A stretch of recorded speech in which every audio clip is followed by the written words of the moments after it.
Backstage Pass, Institute of Gaming. For more details, contact 7093965965. అనమాచార్యుల వారి వంటి వాగ్గేయకారులు ఈశ్వర కటాక్షం చేత పొందిన విద్య, వారికి తెలియని సంప్రదాయం, వారికి తెలియని పురాణ సంబంధమైన విషయాలు, వారికి తెలియని ఆరాధన రహస్యాలు ఉండే అవకాశం ఉండదు. అందుకే వారు ఏ ప్రధాన భావనతో ఒక కీర్తనని రచన చేయడం ప్రారంభం చేశారో దానికి సంబంధించిన విషయాన్ని సమగ్రంగా కీర్తనలో ప్రతిపాదించగలుగుతారు. మీరు ఈ కీర్తనని పరిశీలిస్తే ఆయన కొండలలో నెలకొన్న కోనేటి రాయడువాడు అని ప్రారంభం చేశారు. శ్రీవేంకటేశ్వరుడు కొండలలో నెలకొన్నాడు, 7 కొండలలో ఉన్నాడు అన్న విషయం అందరికీ తెలుసున్న విషయం.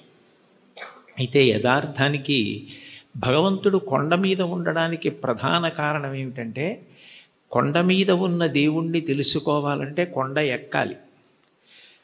84 లక్షల జీవరాశులలో చాలా జీవరాశులు భూమికి అడ్డంగా వెన్నుపాము ఉండేటట్టు పుట్టి అడ్డంగానే వెన్నుపాము పెరిగేటట్టుగా బ్రతుకుతాయి. మనిషి ఒక్కడు భూమికి అడ్డంగా పుట్టి నిలువుగా పెరుగుతాడు. అంటే మనిషి ఒక్కడే ఊర్ధ్వముఖ చలనం చేసి భగవంతుణ్ణి తెలుసుకోగలడు. కొండలలో నెలకొన్నవాడు అన్న మాటకు అర్థం ఏమిటంటే, నువ్వు ఊర్ధ్వముఖ చలనం చేస్తే తెలుసుకోవడానికి అవకాశం ఇచ్చేటటువంటి వాడు. అందుకనే ఆయన ఆనంద నిలయ విమానమునందు ఉంటాడు. అసలు ఈశ్వరుడికి పర్యాయ పదం ఆనందం. కృష్ణుడి పేరు కూడా నిజానికి కృష్ అంటే నిరతిశయ ఆనంద ఘనము. అటువంటి ఆనంద స్వరూపమైన భగవంతుడు నీకు అనుభవంలోకి రావాలి అంటే నువ్వు ఊర్ధ్వముఖ చలనం చెయ్యాలి. ఆయన కోనేటి రాయడు. సర్వసాధారణంగా నదుల యొక్క తీరాలలో ఈశ్వర దేవాలయాలు ప్రతిష్ఠితమవుతూ ఉంటాయి. అక్కడ స్వయంభూగా వ్యక్తమవుతూ ఉంటాడు.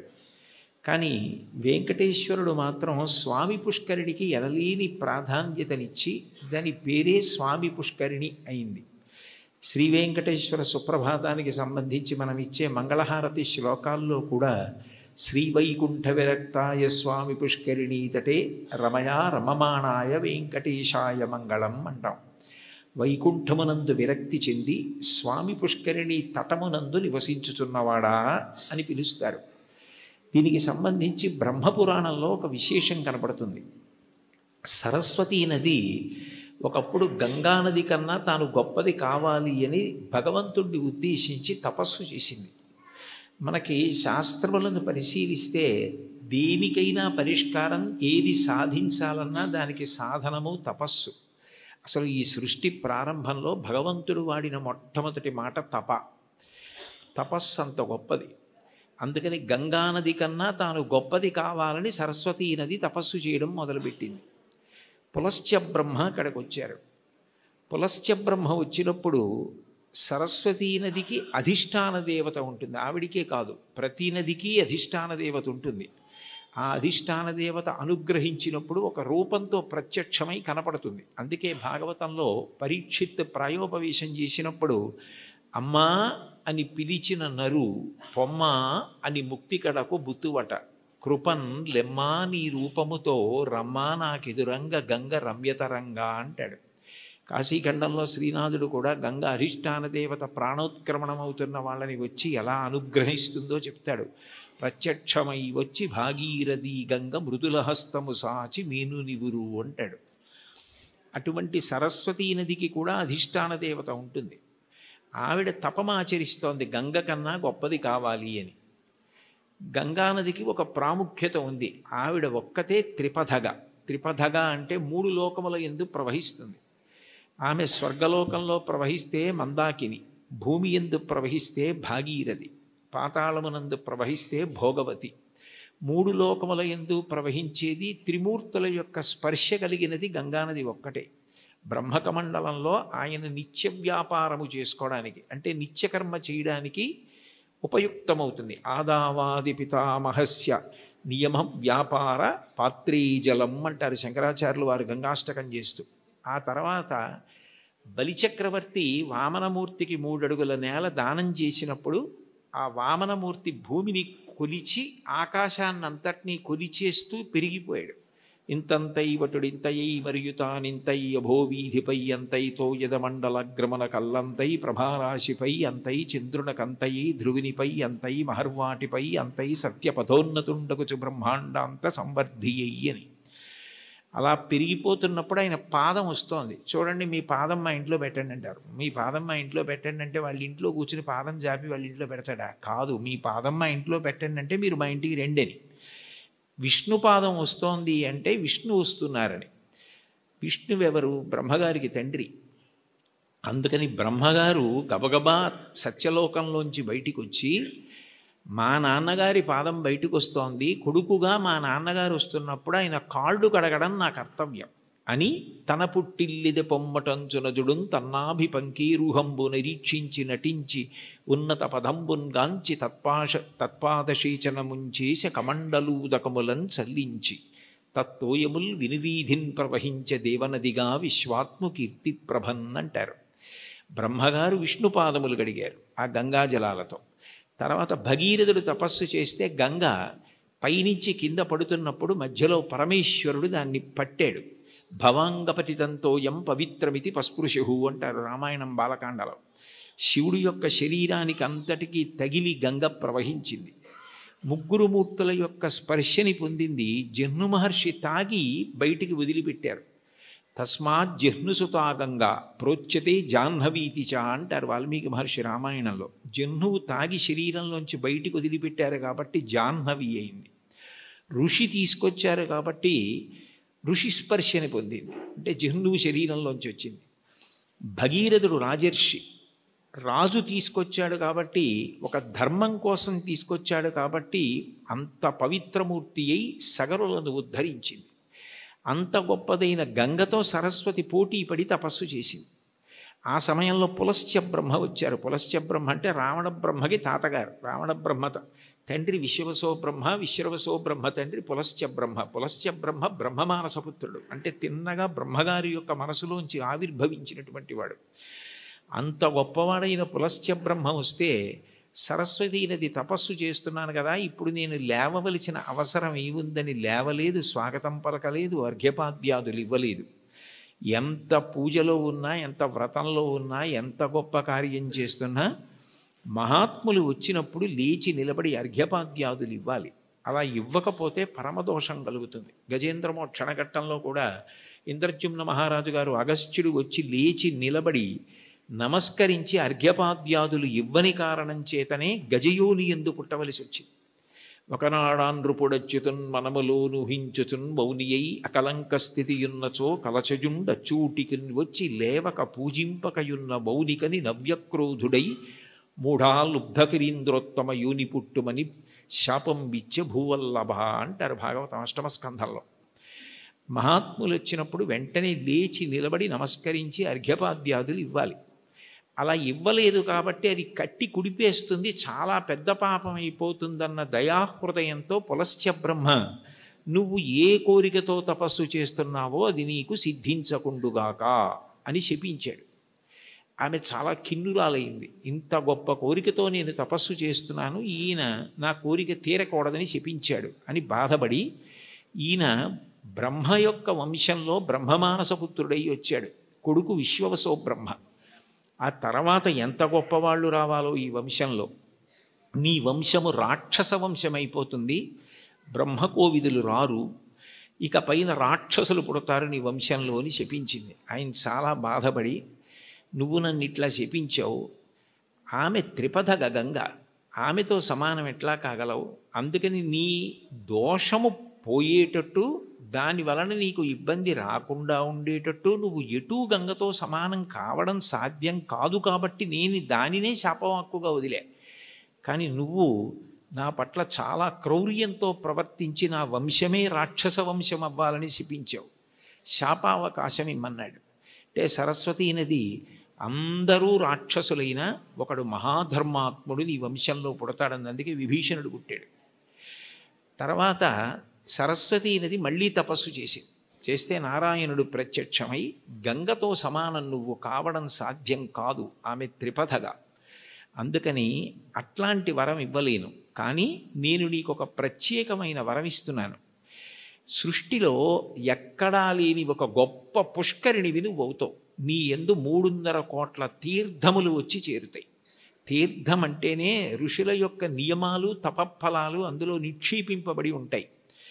అటువంటి 300 కోట్ల తీర్థములు నీ యందు ప్రవేశిస్తాయి. కలియుగంలో నేను శ్రీవేంకటేశ్వరుడు అన్న పేరుతో అవతరించినప్పుడు నీ పుష్కరిణి సమీపంలో అవతరిస్తాను. అవతరించినప్పుడు ఎందరో వచ్చి నీ యందు స్నానం చేసి కృతార్థులవుతారు. పుష్కరిణిలలో నీకన్నా గొప్పది ఇక ఉండదు, నువ్వే గొప్పదానివి అవుతావు. నీకంత గొప్ప వరం ఇస్తున్నానని వరం ఇచ్చాడు. అందుకని సరస్వతి నది పుష్కరిణిగా వచ్చింది. స్వామి పుష్కరిణిగా వస్తే శ్రీ వెంకటేశ్వరుడు సాక్షాత్ శ్రీమన్నారాయణుడు వెంకటేశ్వరుడిగా అవతరించాడు. కొండలలో నెలకొన్న కోనేటి రాయడు వాడు అంటే ఎప్పుడో తానిచ్చిన వరాన్ని నిజం చేయడానికి సరస్వతీ నదిని పుష్కరిణి చేసి ఆ పుష్కరిణి ఒడ్డున వెలిసినటువంటి దయామూర్తి. అందుకే స్వామి పుష్కరిణి స్నానం సద్గురోహో పాదసేవనం ఏకాదశి వ్రతం చాపి త్రయం అత్యంత దుర్లభం అంటారు. స్వామి పుష్కరిణి స్నానం అంత గొప్పది. అటువంటి పుష్కరిణి పక్కన వెలిసినవాడు కాబట్టి కొండలలో నెలకొన్న కోనీటి రాయడువాడు, కొండలంత వరములు కుప్పెడువాడు. ఆయన ఎప్పుడెప్పుడు అవతారం తీసుకున్న ధర్మ సంస్థాపన ప్రధానమైనటువంటి లక్షణం. యదా యదా హి ధర్మస్య గ్లానిర్భవతి భారత అభ్యుత్థానమధర్మస్య తదాత్మానం సృజామ్యహం. ఆ ధర్మరక్షణ కొరకు విశేషమైన రాక్షస సంహారం చేస్తాడు. కృష్ణ భగవానుడు కూడా కన్నులు తెరవని కడుచింది పాపడై దానవి చనుబాలు త్రావి చంపే 3వ నెల నాడు ముద్దుల కుర్రడై కోపించి శకటంబు కూలత్రోసే ఏడాది కుర్రడై ఎగసి తృణావర్తు మెడపట్టుకొని చీరి బకునిచి చంపే అంటారు. అసలు కన్నులు తెరవడం మొదలు పెట్టనప్పటి నుంచి రాక్షస సంహారం చేశాడు కృష్ణుడు. రాముడు సరే సరి బండన భీముడాత్మజన బాంధవుడు జ్వల బాణతోణ కోదండ కళాప్రచండ భుజతాండవ కీర్తికి రామమూర్తికిన్ 2వ సాటి దైవమికలీడనుచున్ గడకట్టి భీరికాడాండ డడాండ డాండ నిడదంబుల జండము నిండ మత్త వేదండము నిక్కి చాటెదను దాశరథి కరుణాపయోనిధి అంటారు గోపరాజు గారు. 14,000 మంది రాక్షసుల్ని కరదూషణాదుల్ని రాముడొక్కడే చంపాడు. మిగిలిన అవతారాలకి రామావతారానికి తేడా ఎక్కడంటే సర్వసాధారణంగా ఎంత అందగాడైనా ఎంత పుంసాం మోహన రూపాయ పుణ్య శ్లోకాయ మంగళమైనా యుద్ధం చేసేటప్పుడు కాస్త కోపంగా ఉండి కళ్ళు ఎర్రపడతాయి. కానీ యుద్ధం చేస్తున్నప్పుడు రాముడు చాలా అందంగా ఉంటాడు. ఎప్పుడు బాణం తీస్తాడో ఎప్పుడు సంధిస్తాడో ఎప్పుడు విడిచిపెడతాడో తెలియదు. అందుకే మీరు రామాయణం జాగ్రత్తగా చదివితే అసలు ఎటువంటి రాముణ్ణి చూసి శూర్పణఖ మోహించిందంటే యుద్ధం చేస్తున్న రాముణ్ణి చూసి మోహించింది. అబ్బాయి ఎంత అందంగా యుద్ధం చేస్తున్నాడని. అంతటి అందగాడు రాముడు, అంతమందిని చంపినవాడు. కానీ శ్రీవేంకటేశ్వరుడు రాక్షస సంహారం జోలికి వెళ్ళలేదు. నందక ఖడ్గం ఆయన దగ్గర ఉన్న ఆయన క్షమాగుణంతో ప్రవర్తిస్తాడు. ఎన్ని తప్పులు చేసిన వారైనా ఆయన దగ్గర కైమోడ్చి నిలబెడితే క్షమించడమే ప్రధాన లక్షణంగా ఉండి పాపములకు ప్రాతినిధ్యంగా కేశఖండనం, కేశములను తీసి క్షమించి పంపిస్తాడు. అందుకే సృగ్భూషాంబరహీతీనాం సుషమావహమూర్తయే సర్వార్తిశమనాయాస్తు వెంకటేశాయ మంగళం దయామృత తరంగిణ్యాస్తరంగైరివ శీతలై అపాంగై సించతే విశ్వం వెంకటేశాయ మంగళం అంటారు. అంతటి దయామూర్తి. అటువంటి అవతారం ఇత పూర్వం రాలేదు. ఎన్ని పాపములున్నా సంహరించడం అన్నది చెయ్యడు. ఆ పాపరూపమైనట్టి ధనము కొండపైకి రప్పించి నిస్పృహుండనగుచు అంటాడు. తరిగొండ వెంగమాంబ గారు మహాతల్లి వెంకటాచల మహాత్మ్యము అని కావ్యం చేసింది. అందులో పాపాన్ని ద్రవ్యం మీదకి ఆవాహన చేసి తెప్పించి హుండీలో వేయించి క్షమాభిక్ష పెట్టి ఆ ద్రవ్యాన్ని నిస్పృహుడై సామాజిక కార్యక్రమాలకు ఇచ్చేస్తుంటాడు. అటువంటి వెంకటేశ్వరుడు ఉన్నాడే, ఆయన ఈ అవతారంలో వరములను కుప్పించడమే ప్రధాన లక్ష్యంగా కలిగినవాడు. నాకున్న పెద్ద భయం ఏమిటంటే నాకు ఇటువంటివి చెప్పేటప్పుడు ఏ పల్లవి దగ్గరో గంట అయిపోతుంది. అందుకని నాకు చాలా భయం. ఒరే ఇంకా వెనక 3 కీర్తనలు ఉన్నాయి, ఒళ్ళు దగ్గర పెట్టుకో, తగ్గించు తగ్గించు తగ్గించు అని నాకు నేను పరాకు చెప్పుకుని మాట్లాడుతూ ఉంటాను. కాబట్టి కొండలలో నెలకొన్న కోనీటి రాయడువాడు కొండలంత వరములు గుప్పెడువాడు. అయితే ఈ మాట అన్నప్పుడు అన్నమాచార్యుల వారు ఆయన యొక్క అనుగ్రహ వైభవాన్ని 3 రకాలుగా ప్రతిపాదన చేశారు. ఆయన భక్తుల్ని అనుగ్రహించడం అన్నది ఏదో తపస్సు చేస్తే నీకేం వరం కావాలి అని అడిగి వాళ్ళకి ఆ వరం ఇవ్వడం కాదు. అసలు అవతల వారు అడగనటువంటి వరాలు, అవతల వారి యొక్క భక్తిని బట్టి ఎంత వశపడిపోతాడు అన్నదానికి పరమాద్భుతమైనటువంటి ఉదాహరణలు కొన్ని చెప్పారు. అందులో మొదటి చరణంలో కురువరతి నంబి, అంతే కదమ్మా, కుండలు చేసిన ఎట్టి కొండలు. ఇందులో మొట్టమొదట ఈ అక్కల్ల నాకు ఉదాహరణ చెప్తే చాలు. కుండలు చేసేటటువంటి కుమ్మరిదాసుడైన కురవరతి నంబి, కుండలు చేసేటటువంటి ఒక కుమ్మరి వృత్తిలో ఉన్నటువంటి వ్యక్తిని ఆయన ఎంత అనుగ్రహించారన్నది ఉదాహరణగా చెప్తున్నారు. తొండమాన్ చక్రవర్తి వెంకటేశ్వరుడికి ఆనందనిలయ విమాన నిర్మాణం చేసిన తర్వాత ప్రతిరోజు బంగారు తులసీ దళాలతో పూజ చేసేవాడు. అసలు వెంకటేశ్వర స్వామి ఈ లోకంలో ఆవిర్భవించినప్పుడు మొట్టమొదట చెప్పిన మాట ఏకీన తులసి మాత్ర దళీనాపి నరోత్తమ పూజయేద్ భక్తిభావైన తంరక్షామితి మత్పణః. నాకు భక్తితో ఒక్క తులసి దళం ఇస్తే చాలు, అన్యథా నేను ఇంకేం కోరను. నేను కోరుకునేది నేను చెప్పినట్టు బ్రతకడం. ధర్మం అన్న మాటకు అర్థం ఏమిటంటే ఆయన చెప్పినట్టు బ్రతకడమే ధర్మం. దానికి ఫలితం ఏమిటంటే ఆయన సంతోషిస్తాడు. ఆయన సంతోషం కన్నా నాకు ఇంకేం అక్కర్లేదు. ఆయన సంతోషం కోసం నేను ధార్మికంగా బ్రతికితే నాకు చాలు అన్నవాడెవరో వాడు ధర్మాత్ముడు. అటువంటి ధార్మిక జీవనము ఎవరి ఎందున్నదో వారు ఆయన దగ్గరికి వచ్చారా, ఆయన కోరారా, ఇవన్నీ ఆయన చూడడం. దానికి ప్రబల ఉదాహరణ ఏమిటంటే తొండమాన్ చక్రవర్తి బంగారు తులసి దళాలు పూజ చేస్తే తీసేసి పాదాల మించి ఆ భీముడు అన్న ఆ కుమ్మరి ఆయన ప్రతిరోజు కొండలు చేయడం మొదలుపెట్టగానే అసలు దాన్ని వెంకటాచల మహాత్మ్యంలో ఎంత గొప్పగా వర్ణిస్తారు. బంకమన్నుతో దళాలు చేసి కొయ్య వెంకటేశ్వరుడి పాదాల మీద సమర్పణం చేసి మొదలెట్టేవాడు ఆయన. ఆయన వరకు ఆయనకి అది కొయ్య బొమ్మ కాదు, అది వెంకటేశ్వరుడు. అలా నమ్మి చేశాడు ఆయన. రోజు ఆ దళాలు ఉండేవి, మట్టి దళాలు. బంగారు దళాలు పక్కకు పోయేవి. తొండమాన్ చక్రవర్తి చూసి చాలా ఆశ్చర్యపోయాడు. ఇదేమిటి, నేను బంగారు దళాలతో చేస్తే మట్టి దళాలు ఉంటాయి ఏమిటని. అప్పుడు వెంకటేశ్వరుడు మాట్లాడాడు. ఆయననే అడిగాడు. అడిగితే ఆయన అన్నాడు, ఇవన్నీ నాకు అక్కర్లేదు, ఈ పటాటోపం నాకెందుకు, ఆ బంగారం నేను సృష్టించింది, నేను ఇవ్వనిది నేను సృష్టించనిది ఎక్కడా ఉండదు. నాకు కావలసినది భక్తి, అది నిండుగా ఉన్నది భీముడి దగ్గర ఉంది. అందుకని నేను ఆయన మట్టితో చేసిన ఆ బంకమన్ను తులసి దళాలు తీసుకుంటూ ఉంటాను. ఆయన ఎక్కడ ఉంటాడు అంటే ఏదో కొంత దూరంలో ఉన్నాడంటే అక్కడికి వెళ్ళాడు తొండమాన్ చక్రవర్తి. ఆయన వెళ్ళేసరికి వెంకటేశ్వరుడు కూడా వచ్చాడు. ఆయన నాకేముంది నేనేం పెట్టగలను లేదు, తనకేముందో అది వెండి పళ్ళాలు బంగారు పళ్ళాల్లో పెట్టలేడు. కాబట్టి ఆయన చేస్తున్న కుండల్లో కొత్త కుండ పగలగొట్టి ఆ కుండ పెంకులో ఆయన తినే సంకటి పెట్టాడు. పరమప్రీతిగా తిన్నాడు వెంకటేశ్వరుడు. ఆయనకి ఏం కావాలి, ఆయనకి కావలసింది భక్తి. భక్తి కల్గు కూడు పట్టెడైనను చాలు, దళమైన పుష్పమైనను.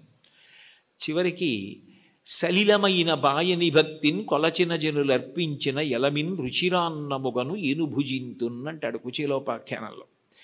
భక్తితో పెట్టినది ఆయనకు కావాలి, అది ఆయన తిన్నాడు. తిని ఒక వరం ఇచ్చాడు. అసలు నిజానికి ఆ వరం ఆయన అడగలేదు భీముడు. ఆయన మీరు రండి నా దగ్గరికి అని అడగలేదు, ఆయనే వెళ్ళాడు. వెళ్ళి ఇక పైన నా అవతారం భూమి మీద ఉన్నంత కాలము కూడా నేను తీసుకునే మహానైవేద్యం కుండ పెంకులో ఉంటుంది. అందుకని ఓడు ప్రసాదం అని ఇప్పటికీ కూడా ఆనందనిలయ విమానం లోపల కొత్త కుండ పెంకులోనే ఆయనకి నైవేద్యం అవుతుంది అని అంటారు. అంటే అడగకుండానే అంత గొప్ప వరాన్నిచ్చి భీముణ్ణి భార్యని కూడా దివ్యమైన విమానం ఎక్కించి వైకుంఠానికి తీసుకెళ్ళాడు. బ్రహ్మాదులకు ఆయన మాట తప్ప ఆయన రూపు అసలు దర్శనం అవ్వదంటారు. అలాంటి వాళ్ళని తీసుకెళ్ళాడు. అంటే ఊహించని వరం. కొండలలో ఉన్నవాడు కొండలంత వరం ఇవ్వగలిగినవాడు, ఊహించలేని వరం ఇవ్వగలిగినవాడు. ఆయనను ఇది ఇవ్వండి అని కాకుండా భక్తితో ప్రేమతో ఆయనని పట్టుకోగలిగితే ఆయన ఏది ఇస్తాడన్న దాన్ని ఊహించడం కూడా నీకు సాధ్యం కాదు. రెండవ చరణంలో తిరుకచ్చినంబి గురించి చెప్తున్నారు. కాంచీపురంలో తిరుకచ్చినంబి అని బాగా స్వామివారికి ఆంతేవాసిత్వం చేసేవాడైన. ఎంత భక్తుడంటే ఇంచుమించు అర్జునుడిలా సఖ్యభక్తి వెళ్ళిపోయాడు ఆయన. ఉదయం బాలభోగం అంటారు కదా, ప్రాతకాల నైవేద్యం అయిపోయిన తర్వాత అందరు వెళ్ళిపోయేవారు. వరదరాజస్వామి కాంచీపురంలోని ఉండబోయ్ అని తిరుకొచ్చినంబిని కూర్చోబెట్టుకుని లౌకిక విషయాల దగ్గర మొదలుపెట్టేవారు. కాంచీపురంలో ఆ వీధిలో ఆ ఇంట్లో ఏం జరిగింది, ఇక్కడ ఏం జరిగింది, ఖాళీ ఉన్నప్పుడు మనం ఎలా మాట్లాడుకుంటామో అలా మాట్లాడుకోవడం మొదలుపెట్టి తర్వాత శాస్త్ర చర్చ, వేదాంత ప్రవచనం ఇవన్నీ చేస్తూ ఉండేవారు. ఇతరు మాట్లాడుకుంటూ ఉండేవారు. మహానైవేద్యం వరకు ఉండి ఆయన అలా పడుకుంటే ఈయన విసినికర్ర పెట్టి విసురుతూ ఉండేవాడు. ఎప్పుడు చూడండి కంచి గరుడ సేవ అంటారు, అలా ఆయనకి ఎప్పుడు విసినికర్ర పట్టి విసురుతూ ఆయనతో మాట్లాడుతుండేవాడు. మహానైవేద్యం తర్వాత నేను కాసేపు విశ్రాంతి తీసుకుంటానంటే ఆయన పాపం ఇంటికి వెళ్ళిపోయేవాడు. తిరిగొచ్చినప్పుడు వెళ్ళిపోయి భోజనం చేసి మళ్ళీ సాయంకాలం స్వామివారి ఆరాధన ప్రారంభానికి వచ్చి మళ్ళీ విసురుతూ ఉండేవాడు ఏకాంత సేవ వరకు. అలా చాలా కాలం గడిచిపోయింది. వీళ్ళిద్దరూ మాట్లాడుకుంటారన్న విషయం కూడా లోకంలో ప్రచారం అయిపోయింది. ఒక రోజున మధ్యాహ్న కాలం ఇంకా దగ్గర పడిపోతుంది, ఇంకా మహానైవేద్యానికి వచ్చేస్తారు. నేను వెళ్ళి మళ్ళీ సాయంకాలం వస్తాను స్వామి అని చెప్పి ఈ తిరుకచ్చినంబి గుడిలోంచి బయటకు వస్తున్నాడు. బ్రహ్మాండమైన వర్షం. ఎలా వెళ్ళాలి? వెళ్ళడం ఆలస్యం అయితే రావడం ఆలస్యం అవుతుంది. రావడం ఆలస్యం అయితే స్వామివారికి విసినికర్ర పెట్టి విసరద్దు, ఎట్లా సేవ ఆలస్యం అయిపోతుంది, ఇంత వర్షం పడుతోంది, ఎలా వెళ్ళడం అని ఆలోచిస్తున్నాడు. ఎవరో ఒక వృద్ధ వైష్ణవుడు ఒక ఆయన వచ్చి, స్వామివారు పంపించారు, మీరు గబగబా ఇంటికి వెళ్ళాలట కదా, నేను గొడుగు పడతాను రండి అని చెప్పి గొడుగు పట్టాడు. ఆ గొడుగులో తిరుకచ్చినంబి ఇంటికి వెళ్ళాడు. మీరు భోజనం చేసి రండి, నేను ఇక్కడే ఉంటాను, సాయంకాలం వాన తగ్గకపోతే మళ్ళీ గొడుగులో తీసుకెళ్తానన్నాడు. అని సాయంకాలం మళ్ళీ గొడుగులో ఆయన్ని తీసుకొస్తున్నాడు తిరుకచ్చినంబిని. కొంచెం ఆలస్యమైంది వర్షం వల్ల. ఈలోగా సాయంకాలం సేవ కోసం అర్చకులు వరదరాజస్వామి గుడి తీసి తలుపులు తీశారు. తలుపులు తీస్తే లోపల స్వామివారు లేరు. వాళ్ళు కంగారు పడిపోయి తిరుకచ్చినంబితో మాట్లాడుతూ ఉంటాడు కదా, ఏం దోషం జరిగిందో చూద్దాం ఆయనకి తెలుస్తుందని ఆయన కోసం వెతికారు. ఆయన లేరు. ఆయన కొంచెం ఆలస్యంగా వచ్చారు. నీకేమైనా తెలుసా నంబి, స్వామివారు ఏమైపోయారు, కనపట్టలేదు, ఏమైనా అపరాధం జరిగిందా, ఎవరినన్నా భక్తులను అనుగ్రహిస్తున్నారా అని కంగారు పడిపోతున్నారు. అదేమిటి నాకు తెలీదు, ఎక్కడికి వెళ్ళిపోయారని చెప్పి ఆయన స్వతంత్రంగా ఇంట్లోకి వెళ్ళి వస్తువుల్ని వెతికే యజమాని ఎలా ఉంటాడో అలా వెళ్ళి అదేమిటి స్వామివారు లేకపోవడం ఏమిటని చూస్తే ఆయన అలాగే పడుకుని ఉన్నారు. అయ్యో ఇక్కడే ఉన్నారు వరదరాజస్వామివారు, మీరు వెతుకుతున్నారు ఏమిటన్నారు.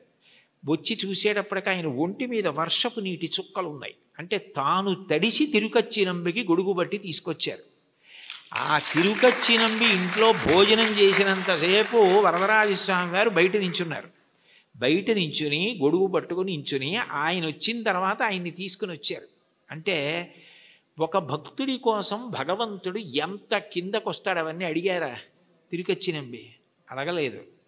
అడగకపోయినా అంత కిందకొచ్చి తర్వాత భాగవతులతో కలిసి ఎలా ఉండాలో చెప్పి చిట్ట చివరికి మోక్షం ఇచ్చారు. ఆ తిరుకచ్చినంబిని అనుగ్రహించినటువంటి వరదరాజు వెంకటేశ్వరుడి కన్నా భిన్నుడు కాడు. ఒకటే, అదే అనేక కీర్తనల్లో ప్రతిపాదిస్తారు ఆ రాముడే వెంకటేశ్వరుడు అని. అటువంటి తిరుకచ్చినంబిని ఊహకందని రీతిలో అనుగ్రహించవే. ఎవరైనా వరం అడిగితే ఏం అడుగుతాడు? ఏదో జ్ఞానం ఇమ్మంటాడు, లేకపోతే భక్తి ఇమ్మంటాడు, డబ్బు ఇమ్మంటాడు, ఏదో వృద్ధిని అడుగుతాడు. వాళ్ళు అసలు ఏమీ అడగలేదు. వాళ్ళ ఊహకి కూడా అందనివి నువ్వు చేసి పెట్టావు. వాళ్ళకి చరిత్రలో వాళ్ళు నిలబడిపోవడానికి కారణం నీ అనుగ్రహమా, వాళ్ళు అడగడమా? అంటే నీ అనుగ్రహం. అంత అనుగ్రహం దేనికి చేశావు? విసినికర్ర పెట్టి విసిరితే చేశాడు అనగలరా మీరు? కాదు. ఆ ప్రేమ, అంత ప్రేమ. ఆ ప్రేమ చివరికి ఏమైపోయిందంటే లౌకిక సంభాషణ నుంచి శాస్త్ర చర్చ వరకు వెళ్ళి తిరుకచ్చినంబి ఇంటికి గొడుగులో తీసుకెళ్ళి గొడుగట్టు వీధిలో నుంచి మళ్ళీ తీసుకొచ్చి వర్షం తాను మీద పడేటట్టు చేసుకున్న ఇంతగా లొంగిపోయి దిగొచ్చి అనుగ్రహించినటువంటి ఓ స్వామి, నీ దయకి హద్దు ఎక్కడుంది? అంటే వెంకటేశ్వరుడు అనుగ్రహించే తీరు అట్లా ఉంటుంది. మామూలుగా ఏదో కొడుకునిచ్చాడు, కూతురునిచ్చాడు, పెళ్లి చేయించాడు, ఉద్యోగం ఇచ్చాడు, ఇవి కాదు. కొండలంత వరములు ఇచ్చేటటువంటి వాడు. అది చెప్పడానికి ఎంతంత గొప్ప ఉదాహరణలు తీసుకున్నారు. అంత దిగొచ్చినటువంటి ఉదాహరణ ఇంకొకటి చెప్పారు. అందులో ఇప్పటికీ కూడా మీరు వెంకటేశ్వర స్వామి వారు ఊరిరిగింపుగా వెళుతూ ఉంటారు ప్రదక్షిణ వీధుల్లో. ఆ వెళ్తున్నప్పుడు ఆ స్వామివారికి ఊంజల్ సేవ జరిగిన ప్రాంతం నుంచి తిన్నగా వెళ్ళిపోయినప్పుడు మలుపు తిరుగుతారు. అది వరాహస్వామి గుడి వైపుకి. ఆ మూల చూస్తే ఎడం పక్కకి వెడితే ఇప్పటికీ కూడా అనంతాళ్వార్ చెరువు అని ఉంటుంది. అనంతాళ్వార్ ట్యాంక్, ఏటీసీ కాటేజెస్ అంటారు. అంటే అనంతాళ్వార్ ట్యాంక్ కాటేజెస్ యథార్థానికి అవి. ఆయన ఒకప్పుడు వెంకటేశ్వర స్వామి వారికి పుష్పకైంకర్యం చెయ్యాలి, తగినన్ని పూలు లేవు కొండ మీదని భార్యతో వచ్చి చెరువు తవ్వుతున్నారు. నీరు ఉంటే కదా మొక్కలు పెంచడం అని. ఆ చెరువు తవ్వుతుంటే భార్య గర్భిణి. ఆమె నెల నెలకి నిండు గర్భిణి అయి పాపం ఈయన తవ్వుతుంటే ఆ మట్టి అట్టుకుని పట్టుకెళ్ళి దూరంగా పోసి మళ్ళీ తట్ట తెస్తుంటే చూడలేక వెంకటేశ్వర స్వామి ఓ 12 ఏళ్ల పిల్లాడి రూపంలో వచ్చి, అమ్మ నేను పట్టుకెడతానులేండి మట్టి తట్ట, మీరు నించోండని గబగబా పట్టుకెళ్ళి మట్టి పోసేసి మళ్ళీ ఖాళీ తట్ట అట్టుకొచ్చేస్తున్నారు. ఏమిటి నిండు గర్భిణి, నేను మట్టి తవ్వే లోపల తట్ట పట్టుకెళ్ళి ఎక్కడో మట్టి పోసేసి మళ్ళీ మట్టి తట్ట పట్టుకొచ్చేస్తోంది అని ఆయన ఆశ్చర్యపోయి తలెత్తి భార్యని అడిగారు, ఇంత తొందరగా ఎలా తీసుకెడుతున్నావు అన్నారు. నేను కాదు, ఇదిగో ఈ పిల్లాడు మీరు ఇంతకు ముందు ఒకసారి వచ్చి సేవ చేస్తానంటే వద్దు, మా గురువుగారి మాట నేనే చేసుకోవాలి, మా ఆవిడ చేసుకోవాలన్నారు. కానీ అమ్మ నువ్వు నిండు గర్భిణివి కదా, చేసి పెడతానంటే కాదనలేక చేయమన్నాను, ఆ పిల్లాడు మోస్తున్నాడు మట్టి తట్ట అంది ఆవిడ. అమ్మ ధూర్తుడా, వద్దురా, ఇది మా గురువుగారు చెప్పారు, నేను మా ఆవిడ చేయవలసిన సేవ అంటే ఇప్పుడు మళ్ళీ మా ఆవిడ్ని పట్టుకుని జాగ్రత్తగా నువ్వు మోహేస్తున్నావా మట్టి, నీ పని చెప్తానని చేతిలో ఉన్న గుణపం పట్టుకుని వెంకటేశ్వరుడిని కొట్టడానికి పరిగెత్తారు. ఆయన గుడి చుట్టూ పరిగెత్తారు ఇప్పుడున్న ప్రదక్షిణ వీధుల్లో. వెనక అనంతాచార్యులు వారు పరిగెత్తారు. ఆయన ఆనందనిలయ విమానంలో దూరిపోతున్నాడు. దూరిపోతుంటే కోపం వచ్చి పిల్లాడు పారిపోతున్నాడని గుణపం విసిరారు. ఆ గుణపం వెళ్ళి గడ్డానికి కొట్టుకుంది. ఆ గడ్డం బద్దలై నెత్తురు కారింది. ఈయన సరే పిల్లాడు పారిపోయాడు, దొరకపోతాడా అని వెళ్ళిపోయారు. సాయంకాలం సంధ్యావందనం చేసుకుని గుళ్ళోకి వెళ్ళేటప్పటికీ స్వామివారి గడ్డంలోంచి రక్తం కారుతోంది. అందరూ కంగారు పడిపోతున్నారు. అప్పుడు వెంకటేశ్వర స్వామి వారు, నా ప్రియభక్తుడు నాకు పుష్పవాటిక నిర్మించాలని భార్యతో కలిసి చెరువు తవ్వుతుంటే ఉపకారం చేయడానికి వెడితే నా మీద గుణపం విసిరాడు. ఈ గుర్తుగా ఎప్పటికీ నేను ఇక్కడ ఈ మచ్చ ఇలాగే ఉంచుకుని దాని మీద పచ్చకర్పూరం అద్దుకుంటాను అని ఇప్పటికీ వెంకటేశ్వరుడి గడ్డం మీద పచ్చకర్పూరపు మచ్చ. మనం ఇప్పటికీ వెంకటేశ్వర స్వామి వారి దర్శనానికి శంఖనిధి పద్మనిధి నీళ్లు పడుతుంటాయి. అక్కడ కాళ్ళు కడుక్కొని పెద్ద గడప దాటి కుడి చేతి వైపు గోడ మీద చూడగానే ఓ గుణపం వేలాడుతుంటుంది. గడ్డపార అని ఉంటుంది తెలుగులో, అనేక భాషల్లో రాసి ఉంటుంది. ఆ గుణపమే అనంతాచార్యులు వారు విసిరారు. ఆ తర్వాత ఆయనతో ఎన్నో లీలలు చేశారు. ఇప్పుడు అవన్నీ ఎందుకు? కాబట్టి ఆఖరికి భక్తుడి చేతిలో దెబ్బతిని రక్తం కారి అంతటి మహానుభావుడు దాన్ని పచ్చకర్పూరం అద్దుకుని, ఏమో చూసిన వాళ్ళందరూ ఆ పచ్చకర్పూరం ఏమిటి, ఆ మత్స ఏమిటి అని అడిగితే పెద్దవాళ్ళందరూ పిల్లలకి ఈ కథ చెప్తుంటే నీ పేరు వినపడితే నేను మురిసిపోతానోయ్ అని చెప్పి కొట్టిన దెబ్బని మచ్చగా ఉంచుకొని పచ్చకర్పూరం పెట్టుకున్నావే, నీ దయకి హద్దుందా? బతిమాలి బతిమాలి మట్టి మోసి గుణపం దెబ్బ తిని దాన్నేమో ఒక పెద్ద గుర్తుగా ఉంచుకున్నావా? ఎంత ప్రేమైకమూర్తివయా! ఆఖరికి ఇప్పటికీ ఆయన బొగడ చెట్టు రూపంలో ఉంటారంటారు. నేను వెళ్ళినప్పుడు అప్పుడప్పుడు వెడుతూ ఉంటాను. వాళ్ళు పాపం వాళ్ళ వారసులు ఉన్నారు, ఎంతో ప్రేమగా పిలిచి నన్ను మాట్లాడుతూ ఉంటారు. కాబట్టి అనంతాచార్యుల వారిని అంత గొప్పగా అనుగ్రహించినటువంటి వాడివే నువ్వు. నీ దయకి హద్దు ఎక్కడుంది? అడిగితే వరం ఇవ్వడం కాదు, అడగకుండా కొండలంత వరాలు ఇచ్చేసావే. ఇప్పటికీ స్వామివారు ప్రత్యేకంగా అక్కడికి వెడతారు. అనంతాచార్యుల వారు ఎక్కడ చెరువు తవ్వారో, ఎక్కడ చెట్టు ఉందో అక్కడికి వెళ్ళి ఆయనకి హారతి ఇచ్చింది అనంతాచార్యుల వారికి ఆ బొగడ చెట్టుకి ఇస్తారు. ఇప్పటికీ సంవత్సరంలో ఒకరోజు ఉత్సవం జరుగుతుంది. అనంతాచార్యుల వారు గుణపం విసిరిన రోజున అంత వేగంగా ఆనందనిలయ విమానం చుట్టూ పరిగెత్తినట్టే వెళ్ళిపోయి పల్లకి లోపలికి వెళ్ళిపోతుంది. అంటే భక్తుడు కొట్టిన రోజుని ఉత్సవంగా చేసుకుని ఇప్పటికీ ఆనందనిలయం చుట్టూ అలా పరిగెడుతున్నావా? ఏమిటయా నీ దయ, అంతుందా దానికి? ఇంతటి దయామూర్తివా, అంతటి వాడివి, నీ గోటి కాంతి చూడడం సాధ్యం కాదు. అక్రూరుడు అంటాడు భాగవతంలో, శూరులు తొల్లియే విభుని శోభిత పాద నక ప్రభావళంచేరి భవాంధకారముల చిక్కక ఉందురు వట్టి దేవునిన్ వైరముతోడనైన పిలువన్నను పంపి శుభంబు చేసే నిష్కారణమైన ప్రేమ ఇది కంసుని పోలు సకుండు కల్గుని అంటాడు. ఆయన కాలి గోటికి ఉన్న కాంతిని చూడడం సాధ్యం కాదు.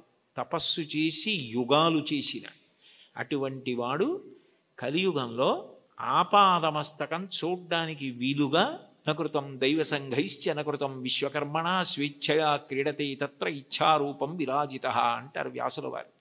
తనంత తాను ఒక రూపాన్ని పట్టి అలా నిలబడ్డాడది రాతి విగ్రహం కాదు, సాక్షాత్ శ్రీమన్నారాయణుడు. ఇన్ని వరాలు ఇస్తున్నావా, ఇన్ని పాపాలు చేసిన మాకు దర్శనం ఇస్తున్నావా, ఇవ్వడం కాకుండా నీ దగ్గరికి వచ్చి ఏమడిగితే అది ఇస్తున్నావా, ఏమీ అడగకుండా నీ ఎందు ప్రేమ పెంచుకున్న వాడికి నువ్వేమిస్తావో చెప్పడం ఎవరికి సాధ్యమయ్యా? కొండలలో ఉన్నవాడివి కొండలంత వరాలు ఇస్తున్నావు. ఒక సాధకుడు, ఒక సేవకుడు, సేవ అన్న మాటకు అర్థం ఏమిటంటే ఏదో కాసేపు ఆయనకి ధూపం వేయడము, ఆయనకి దీపం చూపించడము అని కాదు దాని అర్థం. ఎప్పుడైనా శ్రీకాంతు భజించు సేవకులకు, భజించు అన్న మాటకు అర్థం మనస్సుతో ఒక సంగమును పొంది ఉండడం. భజించడం అంటే ఆయన్ని పొగుడుతూ ఉండడం, స్మరిస్తూ ఉండడం. ఏది చేస్తున్నా కూడా భగవంతుడే స్మరణలోకి వస్తాడు. ఏది చేస్తున్నా భగవంతుడు స్మరణలోకి వస్తే రెండు ప్రయోజనములు సిద్ధిస్తాయి. ఒకటి, మీరు ధర్మమును విడిచిపెట్టలేరు. రెండు, అధర్మమును ఆచరించలేరు. కారణం, శంకరాచార్యులు వారు సౌందర్యలహరి చేస్తూ ఒక శ్లోకం చెప్తారు. అందులో అంటారు, మనిషి అనేక మాటలు మాట్లాడుతూ ఉంటాడు. ఈ మాట మాట్లాడడానికి అసలు 84 లక్షల జీవరాశులలో మాట్లాడే అదృష్టం పొందడానికి కంఠంలో స్వరపీఠిక మనిషికి పెట్టినవాడెవరు? భగవంతుడు పెట్టాడు.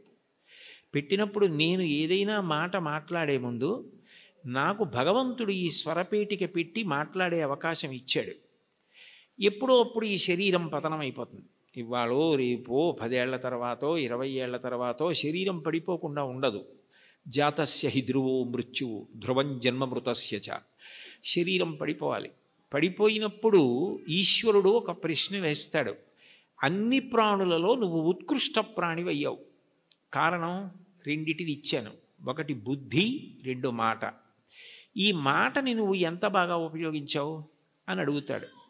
మాట బాగా ఉపయోగపడాలన్నా, ఏది చేస్తున్నా చేత నిగ్రహింపబడాలన్నా అది ఇచ్చినవాడు జ్ఞాపకానికి వస్తూ ఉండాలి. ఆ ఇచ్చినవాడు జ్ఞాపకానికి వస్తున్నాడు అనుకోండి, నాకు మాట ఇచ్చినవాడు భగవంతుడి, నేను ఆయనకి జవాబుదారి అని నాకు అనిపించింది అనుకోండి, పిచ్చి పిచ్చి మాటలు మాట్లాడే అవకాశం ఉండదు. అర్థం లేని ప్రశ్నలు వేసే అవకాశం ఉండదు. ఏదైనా మాట మాట్లాడేటప్పుడు మాట మాట్లాడడం ఎంత జాగ్రత్తగా మాట్లాడాలి, ఎంత సామాజిక ప్రయోజనము కొరకు మాట్లాడాలి. మాట అగ్నిహోత్రంతో వర్ణిస్తుంది వేదం. అగ్ని దాహకత్వం కాల్చేస్తుంది ఏ వస్తువునైనా. మాట అజ్ఞానాన్ని కాల్చేస్తుంది, తెలియనితనాన్ని కాల్చేసేది మాట. ఒకరి దగ్గర మనం తెలియనిది విన్నామనుకోండి, తెలియనితనం పోతోంది. అందుకని మాట అన్నది అంత గొప్పది. మీరు మాట్లాడేటప్పుడు ఇది నాకు భగవంతుడు ఇచ్చాడు, సక్రమంగా వినియోగించుకోవాలి అని మాట్లాడారనుకోండి, అది పూజ. ఎందుకంటే ఈశ్వరుడికి కట్టుబడి మాట్లాడుతున్నారు. మీరు నేను ఇది మాట్లాడను అని ఎందుకంటున్నారంటే ఈశ్వర భక్తి చేత.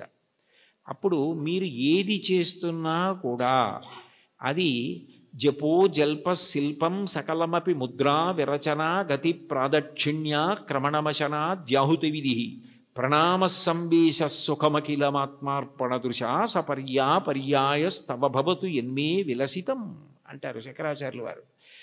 నేను నా చేతిని కదుపుతున్నాను అనుకోండి, ఈ చెయ్యి కదులుతోంది అంటే ఈశ్వర కృప. ఈ చేతిని మీరు బెంగపెట్టుకోకండి అని మంచి మాట మాట్లాడడానికి ఇలా అంటాను తప్ప మీ సంగతి చూస్తానని ఇలా అనను. ఈ చెయ్యి కదలడానికి శక్తి ఆ పరదేవత అయి ఉన్నది.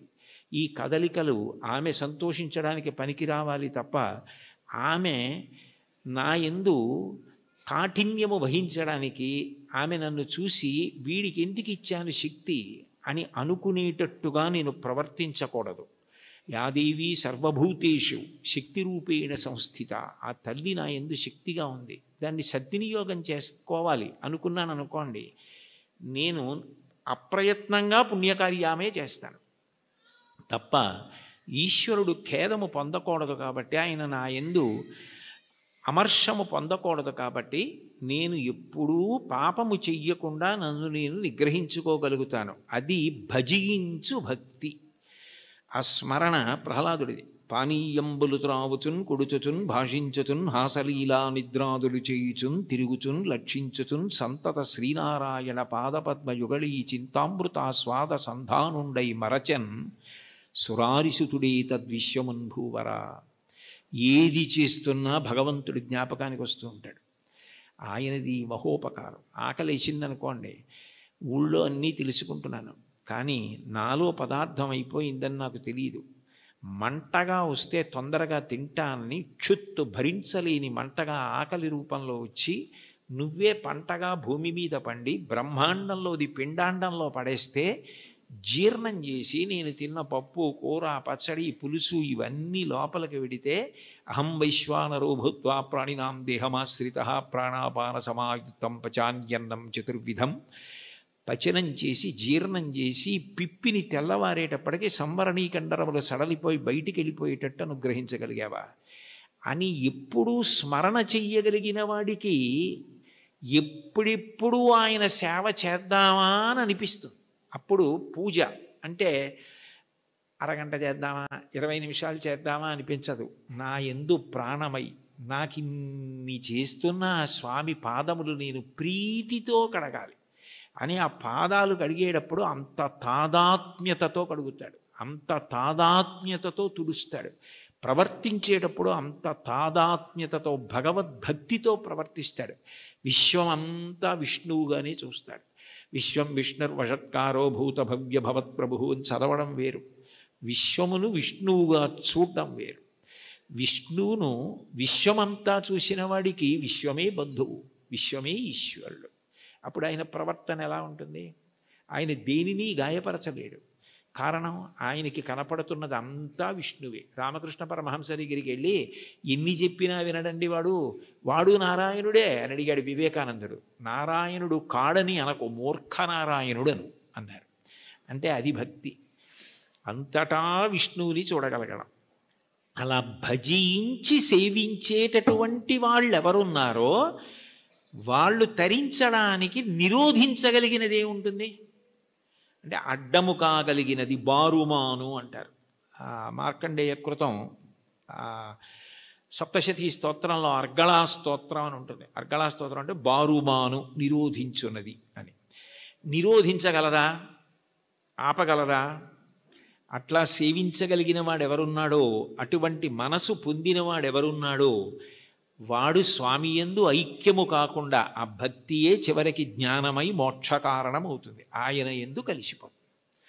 ఆ ప్రవహించిన భక్తి నది వెళ్ళి సముద్రమునందు కలిసిపోయినట్లు. భక్తికి చరమాంకం ఏమిటంటే ఈశ్వరుణ్ణి చేరిపోవడమే. దానికి ప్రతిబంధకాలు ఉంటాయి కానీ అడ్డలేవు. శంకరాచార్యులు వారు శివానంద లహరిలో ఒక అద్భుతమైన శ్లోకం చెప్తారు. అందులో అంటారు, అంకోలం నిజబీజ సంతతి రయస్కాంతోఫలం సూచికా సాధ్వీ నైజ విభుం లతాక్షితిరుహం సింధు సరిద్వల్లభం ప్రాప్నోతీహ యథా తథా పశుపతే పాదారవిందద్వయం చేతో వృత్తిరుపేత్య తిష్టతి సదా సా భక్తిరిత్యుచ్యతే అంటారు. నది సముద్రాన్ని చేరుకోవడానికి బయలుదేరుతుంది. ఎవరు దారి చూపిస్తారు? ఓ నది ఇలా వెళ్ళు సముద్రం వస్తుందని చెప్తారా? చెప్పరు. నది వెళ్ళిపోతూ ఉంటుంది. వెళ్ళిపోతున్నప్పుడు ఏ చంద్రశేఖరేంద్ర సరస్వతి మహాస్వామి వంటి మహాపురుషులో స్నానం చేస్తారు. అంతటి మహానుభావుడు ఇక్కడ స్నానం చేశాడని నది ఆగదు. ఒక ధూర్తుడు మూత్ర విసర్జన చేస్తాడు, అవమానమని బెంగపెట్టుకోదు. ఒక ముళ్ళ కంప వీపు చీరుతుంది, బొడ్డు నుంచి వంగి బాధపడదు. ఒక చోట బొగడపూల చెట్టు పువ్వులు రాలుస్తుంది, పొంగిపోదు. మానవమానములు దాటి సముద్రమును చేరడమే తన పరమ ప్రయోజనంగా తాను వెళ్ళిపోతుంది. కుంతీదేవి కృష్ణుని అడుగుతుంది భాగవతంలో, యాదవులందు పాండుసుతులందు నాకు మోహ విచ్ఛేదము చెయ్యుమయ్య ఘనసింధువు చేరిడి గంగభంగి నీపాద సరోజ చింతనముపై ఆయన యందు మనసుండడం అలవాటైపోయిన వాడెవరో ఆయనను ఈశ్వరుణ్ణి చేరకుండా ఆపగలిగినది లేదు. అందుకే దాని విషయంలో ఒక విచిత్రమైనటువంటి మాట చెప్తుంటారు. ఆఖరికి భగవంతుని యందు ఐక్యమైపోయే స్థితిలో కూడా భక్తి యొక్క దార్ఢ్యం ఎలా ఉంటుందంటేట, ఇంకా భగవత్ సేవ యందే ప్రీతి పొందుంటుందిట. అయ్యో చూడండి, దానికి నేను మీకు ఒక ఉదాహరణ చెప్పాలంటే, నాకు కూతురుంది, కొడుకున్నాడు. నా కూతుర్ని నేను ఎంతో ప్రేమగా పెంచి పెద్ద చేశాను, చదివించాను. దానికి పెళ్లి సంబంధం నేనే చూశాను. యోగ్యమైన వరుడు, మంచి కుటుంబం అని దానికి పెళ్లి చెయ్యాలని అబ్బో చాలా కష్టపడ్డాను. నేను కట్టుకున్న ఇల్లు ఒకటి అమ్మేశాను. పెద్దాపురం నాకున్నది ఆ ఇల్లు ఒక్కటే, అది అమ్మేశాను. ఇప్పుడు వేరే ఇల్లు కట్టుకున్నాను అనుకోండి కాకినాడలో. ఆ ఇల్లు అమ్మేశాను. ఆ డబ్బు పెట్టి ఎంతో బాగా పెళ్లి చెయ్యాలని ఎంతో తాపత్రయపడి దానికి నిజంగా అంత బాగా పెళ్లి చేసి కన్యాదానం చేసేసి ఇంటికొచ్చి బావురుమని ఇచ్చాను పూజామందిరంలో. అయ్యో నా కూతురు వెళ్ళిపోతోంది అత్తారింటికని. నేనే కదా కూతురికి పెళ్లి సంబంధం చూసింది, నేనే కదా అవన్నీ చేసింది, మరి కూతురు వెళ్ళిపోతోందని ఏడుపు ఏమిటి అంటే, ఎంత నేననుకుని ఇచ్చేస్తున్నా కూతురు నా ఇంట్లోంచి వెళ్ళిపోతోందని ఏడిచినట్టు భగవంతుని యొక్క భక్తిట మోక్షాన్ని కూడా ఒక స్థితిలో అమ్మో ఆయన ఎందుకు కలిసిపోవడమేనా, ఆయన్ని సేవించడానికి ఇంక అవకాశం ఉంటుందా అంటుంది. భక్తి యొక్క దార్ఢ్యం అలా ఉంటుంది. దానికి సుప్రభాతంలో ఒక విచిత్రమైన శ్లోకం ఉంటుంది, నేను ఇప్పుడు చదువుతుంటాను. అందులో ఆ శ్లోకంలో ఒక మాట అంటారు. అందులో స్వామివారిని స్వర్గాపవర్గ నిరపేక్ష నిజాంతరంగా కల్పాగమా కలనయా కులతాం లభంతే శ్రీవేంకటాచలపతే తవ సుప్రభాతం అంటారు. స్వర్గాపవర్గ నిరపేక్ష నిజాంతరంగా తద్గోపురాగ్రశిఖరాణి నిరీక్షమాణా. స్వర్గము అపవర్గము, ఉత్తమలోక ప్రాప్తి, మోక్షము ఏమిస్తున్నా కూడాట వెళ్ళిపోతూ వెళ్ళిపోతూ ఆనందనిలయ విమానం చూసి అవన్నీ మాకొద్ది ఇక్కడ ఉంటామంటారు. అంటే భక్తి యొక్క తాత్పర్యం అలా ఉంటుంది. ఆ మనసు భజించి సేవించడానికి అలవాటు పడిపోయిన వాడు పతనం అయ్యేటట్టుగా చూడగలిగినది లోకంలో ఉంటుందా? వాడికి ఆకాశం అడ్డం కాదు, పాతాళం అడ్డం కాదు. పైకి వెళ్ళేవాడికి పాతాళం అడ్డం ఏమిటి? ఎవరికైనా పైకి ఎడుతుంటే ఆకాశం అడ్డం అవ్వాలి, ఇంకోటి అడ్డం అవ్వాలి. పాతాళం అడ్డం ఎలా అవుతుందంటే కింద పడితే పాతాళం అడ్డం అవుతుంది. బాగా కింద పడిపోదాం అనుకున్నానండి, నాకు పాతాళ లోకం అడ్డొచ్చింది అనాలి. ఈశ్వరుణ్ణి చేరాలనుకున్నవాడు పైకి ఎడతాడు కానీ కిందకి ఎడతాడా? అంటే ఒకవేళ ఓ తప్పు చేసి కిందకి వెళ్ళిపోయినా ఈశ్వరుడు వాడిని ఏం బాధ పెట్టడు. వాడిని మళ్ళీ పైకెత్తే పూచి ఆయనే తీసుకుని పైకెత్తుతాడు. అందుకని పాతాళం అవడం అవదు, కింద పడ్డా కూడా వాడికి అంత కింద పడ్డా అంత పైకి ఎక్కుతాడు. దానికి ఉందా అంటే ఉంది. ఉదాహరణ బలిచక్రవర్తే ఉన్నాడు.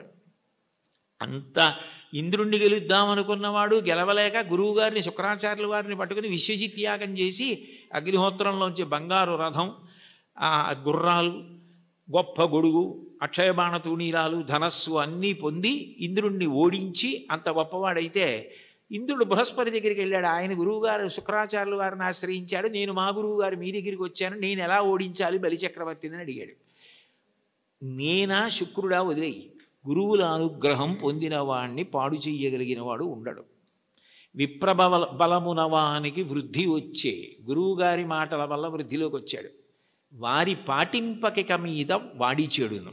ఒకనాడు గురువుగారి మాట వినడవు, అప్పుడు పాడైపోతాడు. అప్పటి వరకు నువ్వు ఎదురు చూడంతే. గురువుగారి మాట వినకుండా ఎప్పుడు ఉంటాడో అప్పటి వరకు ఎదురు చూస్తూ ఉండన్నాడు. గురువుగారి మాట వినకుండా చేయగలిగిన వాడెవరు? ఆ తెలివితేటలు ఒక్క విష్ణువే. అందుకే ఆయన వామనమూర్తిగా వచ్చాడు. వచ్చి 3 అడుగులు చాలన్నాడు. 3 అడుగులు ఏమిట్రా బాబు, నేను మహారాజుని, నువ్వు ఏమైనా అడుగు, గొడుగు, ఆఖరికి నీకు నేను ఏవైనా పెద్ద పెద్దవి ఇస్తాను తప్ప ఇది ఎక్కడి ప్రారంధం, నువ్వేమో 3 అడుగుల నేల ఇమ్మంటా ఏమిటి? 3 అడుగుల నేల అడక్కు, ఇంకేమైనా అడుగు, ఇంకేమైనా అడిగని పాపం ఎన్ని అడిగాడు. వరచలములో, మాడలో, ఫలములో, వన్యంబులో, గోవులో, హరులో, రత్నములో, రథములో, విరుష్ణాన్నమో, కన్యలో, కరులో, కాంచనమో, నికేతనములో, భూములో, ధరణీఖండమో కాక ఏమడిగేదో ధాత్రి సురేంద్రోత్తమ, ఏం కావాలో అడుగన్నాడు. అబ్బెబ్బే ఒంటివాడ నాకు 1-2 అడుగుల మేరయుమ్ము సొమ్ము మేరయొల్ల కోర్కె తీర బ్రహ్మ కూకటి ముట్టెద దానకుతుక సాంద్ర దానవేంద్ర, నేను ఒంటివాణ్ణి, నాకు 1-2 3 అడుగులు అన్నాడు. 2 అడుగులతో భూమి ఆకాశాలు కొలిచి 1 అడుగు బలిచక్రవర్తి తల మీద పెడతాడు. 1-2 అన్నాడు, 3 అడుగులు అనలేదు. ఇమ్మన్నాడు. ఇస్తానన్నాడు. ఇస్తానంటే శుక్రాచార్యులు వారు పరిగెత్తుకొచ్చారు. ఒరే నాయన, వచ్చినవాడు విష్ణువురా, ఇవ్వకు పాడైపోతామన్నారు. విష్ణువు అయితే మాత్రం నాకు పట్టిన గొప్పతనం ఎవరికి పట్టింది? ఆదిన్ శ్రీసతి కొప్పుపై తనువుపై అంశోత్తరీయంబుపై పాదాబ్జంబులపై కపోలతటిపై పాలిండ్లపై నూత్న మర్యాదంచెందు కరంబు క్రిందగుట ఆపైనాకరంబుంట మేల్ కాదే రాజ్యము గిజ్యమున్ సతతమే కాయంబు నా పాయమే. అందరికీ అన్ని ఇచ్చే లక్ష్మీపతి, లక్ష్మీదేవి ఒంటి మీద చెయ్యేస్తే ఆవిడ అబ్బాని పొంగిపోయేటటువంటి చెయ్యి కింద అవడమా, పైన నేను చెయ్యి పెట్టి ఇవ్వడమా? ఇది చాలు, పోతే పోని అన్నాడు. గురువుగారి మాట తిరస్కరించాడు. పోయింది రాజ్యం అంతా. 3వ అడుగు ఎక్కన పెట్టనన్నాడు. నా సునృతంబుగా నినుడువదు నా జివ్వ బొంకజాల నాకు బొంకు లేదు, నీ తృతీయ పదము నిజము నా శిరమున నెలబు చేసి పెట్టు ఈశ్వర అన్నాడు. నేను అబద్ధం అన్నాయా? 3వ అడుగు ఇక్కడ పెట్టేయన్నాడు. పాతాళానికి తొక్కేశాడు. అంటే పడిపోయాడా? ఏదైనా పోగొట్టుకున్నాడు, కానీ మాట తప్పకుండా భక్తితో అలాగే నిలబడ్డాడు. ఆ భక్తికి ఆయన ఏం చేశాడు? తాత్కాలికంగా నువ్వు అలా ఉంటావు, కానీ సావర్ణి మనువు వేళకు దేవేంద్రుండకు నితడు దేవతలకు దుర్భాసితమకు నాచోటికి రావింతును అందుమీద రక్షింతు దయన్. నేను సావర్ణి మనువు వేళకి ఇతన్ని నేను దేవేంద్రుణ్ణి చేస్తాను. అప్పుడు ఎవరు ఇతన్ని ఏం చేయరు. ఇతను పాతాళంలో ఉన్నా నా సుదర్శన చక్రం కాపాడుతుంది, రోగాలుండవు. ఇతన్ని ఎవ్వరూ ధిక్కరించడానికి వీల్లేదు. ఇతను దేవేంద్ర పదవి అయిపోయిన తర్వాత చూడ్డానికి కూడా వీలు కాని వైకుంఠానికి ఇతన్ని పిలిపించి నా యందు ఐక్యం చేసుకుంటానని వరం ఇచ్చాడు. పాతాళానికి పోతే మాత్రం ఏమైనా అడ్డమైందా? మళ్ళీ ఎగిరి ఎంత దూరం వెళ్ళాడు, ఏ స్థాయికి వెళ్ళాడు? భగవంతుని యందు భక్తి నిలబడినది నిజమైతే నిన్ను అడ్డగలిగినది లేదు. అటువంటి వాడికి కైలాసమే కనపడినా, బ్రహ్మలోకమే కనపడినా, త్రోవలో వెళ్ళిపోతున్నప్పుడు ఒక వ్యక్తి దాహం తీర్చుకోవడానికి ఆగి ఒక్కసారి చలివేంద్రంలో నీళ్లు తాగి వెళ్ళిపోయినట్టు ఆగి చూసి వెళ్ళిపోయే లోకాలే తప్ప అబ్బాయి ఇవి బాగున్నాయని వాడు ఆగిపోడు. అవే బ్రహ్మలోకం. కైలాసాదులు కూడా ఆయనకి త్రోవలోకి వచ్చినా, అమరావతి వచ్చినా, స్వర్గమే వచ్చినా ఆయన ఆగడం. ఎందుకంటే ఆయన దృష్టి అంతా ఎప్పుడూ భగవంతుని యందు రమిస్తూ ఉంటుంది, ఆయన ఎందే కలుస్తాడు. దానికి కావలసినది సద్గురు బోధ అంటారు. చెప్పకుండా చెప్పడం, అన్యాపదేశోపదేశము అని పైకి చెప్పకుండా చెప్పడం. నేర్చుకోవలసినది ఏమిటంటే ఎప్పుడూ భగవంతుణ్ణి స్మరించగలిగినటువంటి మనసుని నీలో నువ్వే పెంపొందించుకో. ఉద్ధరేణ ఆత్మనాత్మానం ఆత్మానవసాదయేత్ ఆత్మైవరాత్మనా బంధు ఆత్మైవ రిపురాత్మన. నిన్ను నువ్వు ఉద్ధరించుకోవాలి. నీకు ఆకలిస్తే నువ్వు అన్నం తినాలి, నీకు నిద్ర వస్తే నువ్వు నిద్రపోవాలి. నిన్ను నువ్వు ఉద్ధరించుకోవాలి. నీకు నువ్వే మిత్రుడు, నీకు నువ్వే శత్రువు. నీ మనసు లౌకిక విషయముల యందు మాత్రమే అనురక్తమైతే నిన్ను బాగు చేయగలిగిన వాడు ఎవ్వరూ ఉండడు. నీ మనసు భగవంతుని యందు రమించడం అలవాటైతే నిన్ను ఎవ్వరూ ఉద్ధరించక్కర్లేదు. అది నీ అంత నువ్వుగా ఆ భక్తికి ముహూర్తాలు ఉండవు. వచ్చే ఏకాదశి నుంచి భక్తిగా ఉంటానండి అంటే అదేమైనా శంకుస్థాపన, గృహప్రవేశమా? భక్తిగా ఉండడం అన్నది మనసులో భగవంతుని యొక్క చింతన చేత వస్తుంది. ఎంతటి మహోపకారి అన్న భావన అది కలిగితే ఆయన ఆరాధన యందు లౌల్యము కలుగుతుంది. ఎప్పుడెప్పుడు ఆరాధిస్తానా, ఎప్పుడు కాళ్ళు కడుగుతానా, ఎప్పుడు అర్ఘ్యం ఇస్తానా, ఎప్పుడు ఆచమనీయం ఇస్తానా అని మనసు కొట్టుకుపోతుంది. అర్చాలౌల్యా సంతతం చంద్రమౌళే పౌనఃపుణ్యం విష్ణునాంనాంచ పాఠ ఏకం చాసౌ బోధతే దేవతానాం అంటారు మహాస్వామి వారి గురించి. అటువంటి స్థితి కలుగుతుంది. కాబట్టి అటువంటి వాడికి ప్రతిబంధకమేది, ఆపగలిగినది ఇది, అది నేర్చుకో అని చెప్పడం అన్యాపదేశం, ఉపదేశం. అంత గొప్ప పరమ భాగవతోత్తములై భగవంతుణ్ణి చేసిన స్తుతి పాఠాలలో కూడా ఇటువంటివి పద్యాలు, శ్లోకాలు కనపడుతూ ఉంటాయి. ఈ కీర్తనకి సంబంధించినంత వరకు ఎదురుగుండా ఉన్నటువంటి వెంకటేశ్వరుణ్ణి, తిరుమలలో విరాజమానుడైన వెంకటేశ్వర స్వామి వారి ఎదుట నిలబడి, అది కేవలం ప్రతిమ అన్న భావన కాకుండా ఆయన వెంకటేశ్వరుడే, ఆయన సాక్షాత్తు శ్రీమన్నారాయణుడే అన్న భావనతో అన్నమాచార్యుల వారు మాట్లాడుతున్నటువంటి కీర్తన. అంటే యద్భావం తద్భవతి.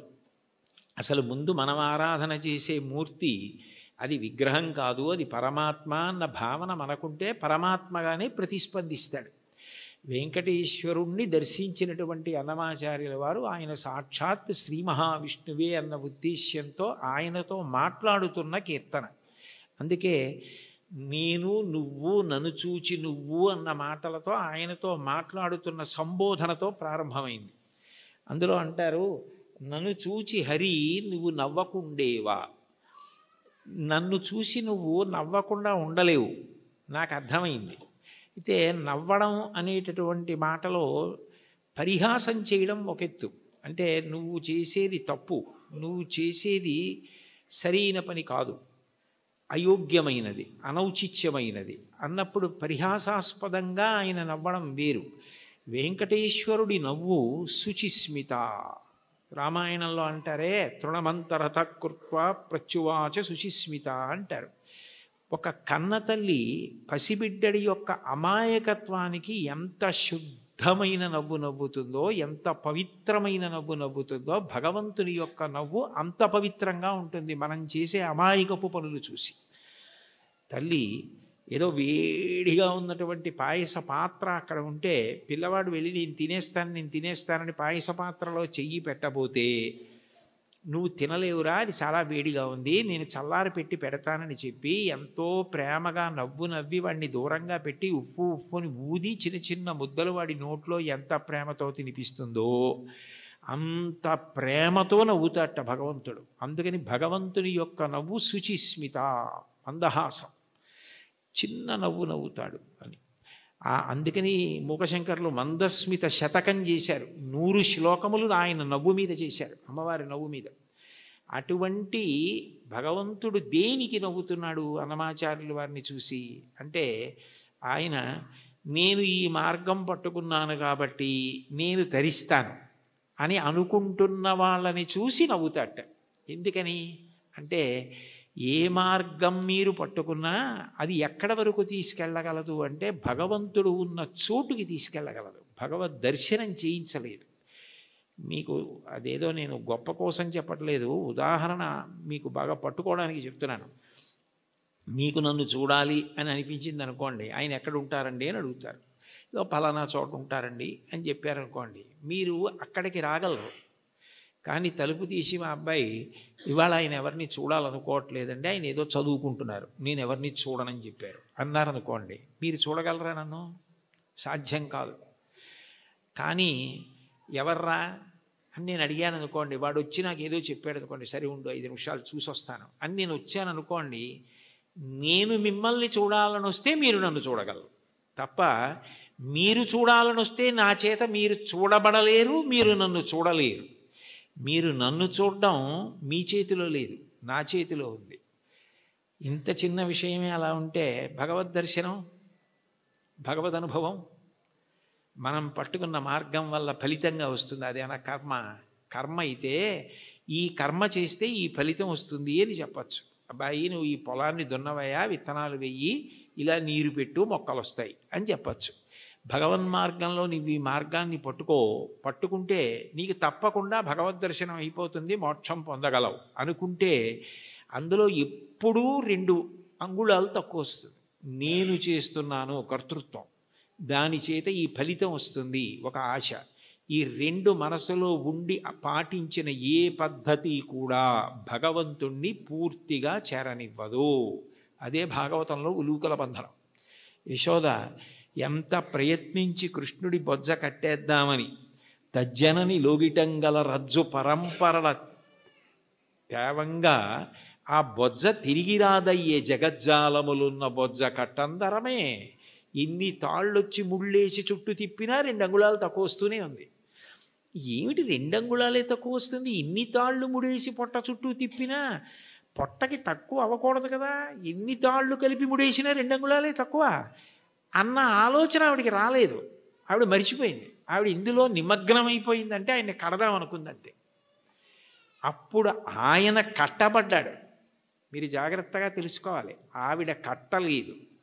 అందుకే వడల చెమటలగయ నొత్తరీయముజార తురుముకున్న విరులు జారిరాల కట్టరాని తనను కట్టెదనని చింత కట్టుకున్న తల్లి కరుణ చూచి చిక్కడు సిరికౌగిటిలో చిక్కడు సనకాది యోగి చిత్తాబ్జములన్ చిక్కడు శృతిలతి కావలి చిక్కెనతడు లీల తల్లి చేతన్ రోలన్. ఆయన వేదమంత్రాలకి దొరకడు, ఆయన లక్ష్మీదేవి కౌగిటికి దొరకడు, ఆయన సనకసనందనాథుల మనస్సులో ఎందు దొరకడు. కానీ ఆయన దొరికిపోయాడు యశోదకి. ఎందుకు దొరికిపోయాడు అంటే ఆమె ఎందుకు చేస్తోందన్నది ఆమె మరిచిపోయి ఆయన ఆయనని కట్టడం అన్న దాంట్లో 2 అంగుళాలు తక్కువ వచ్చాయన్నది ఆవిడ మరిచిపోయినప్పుడు కట్టబడ్డాడు.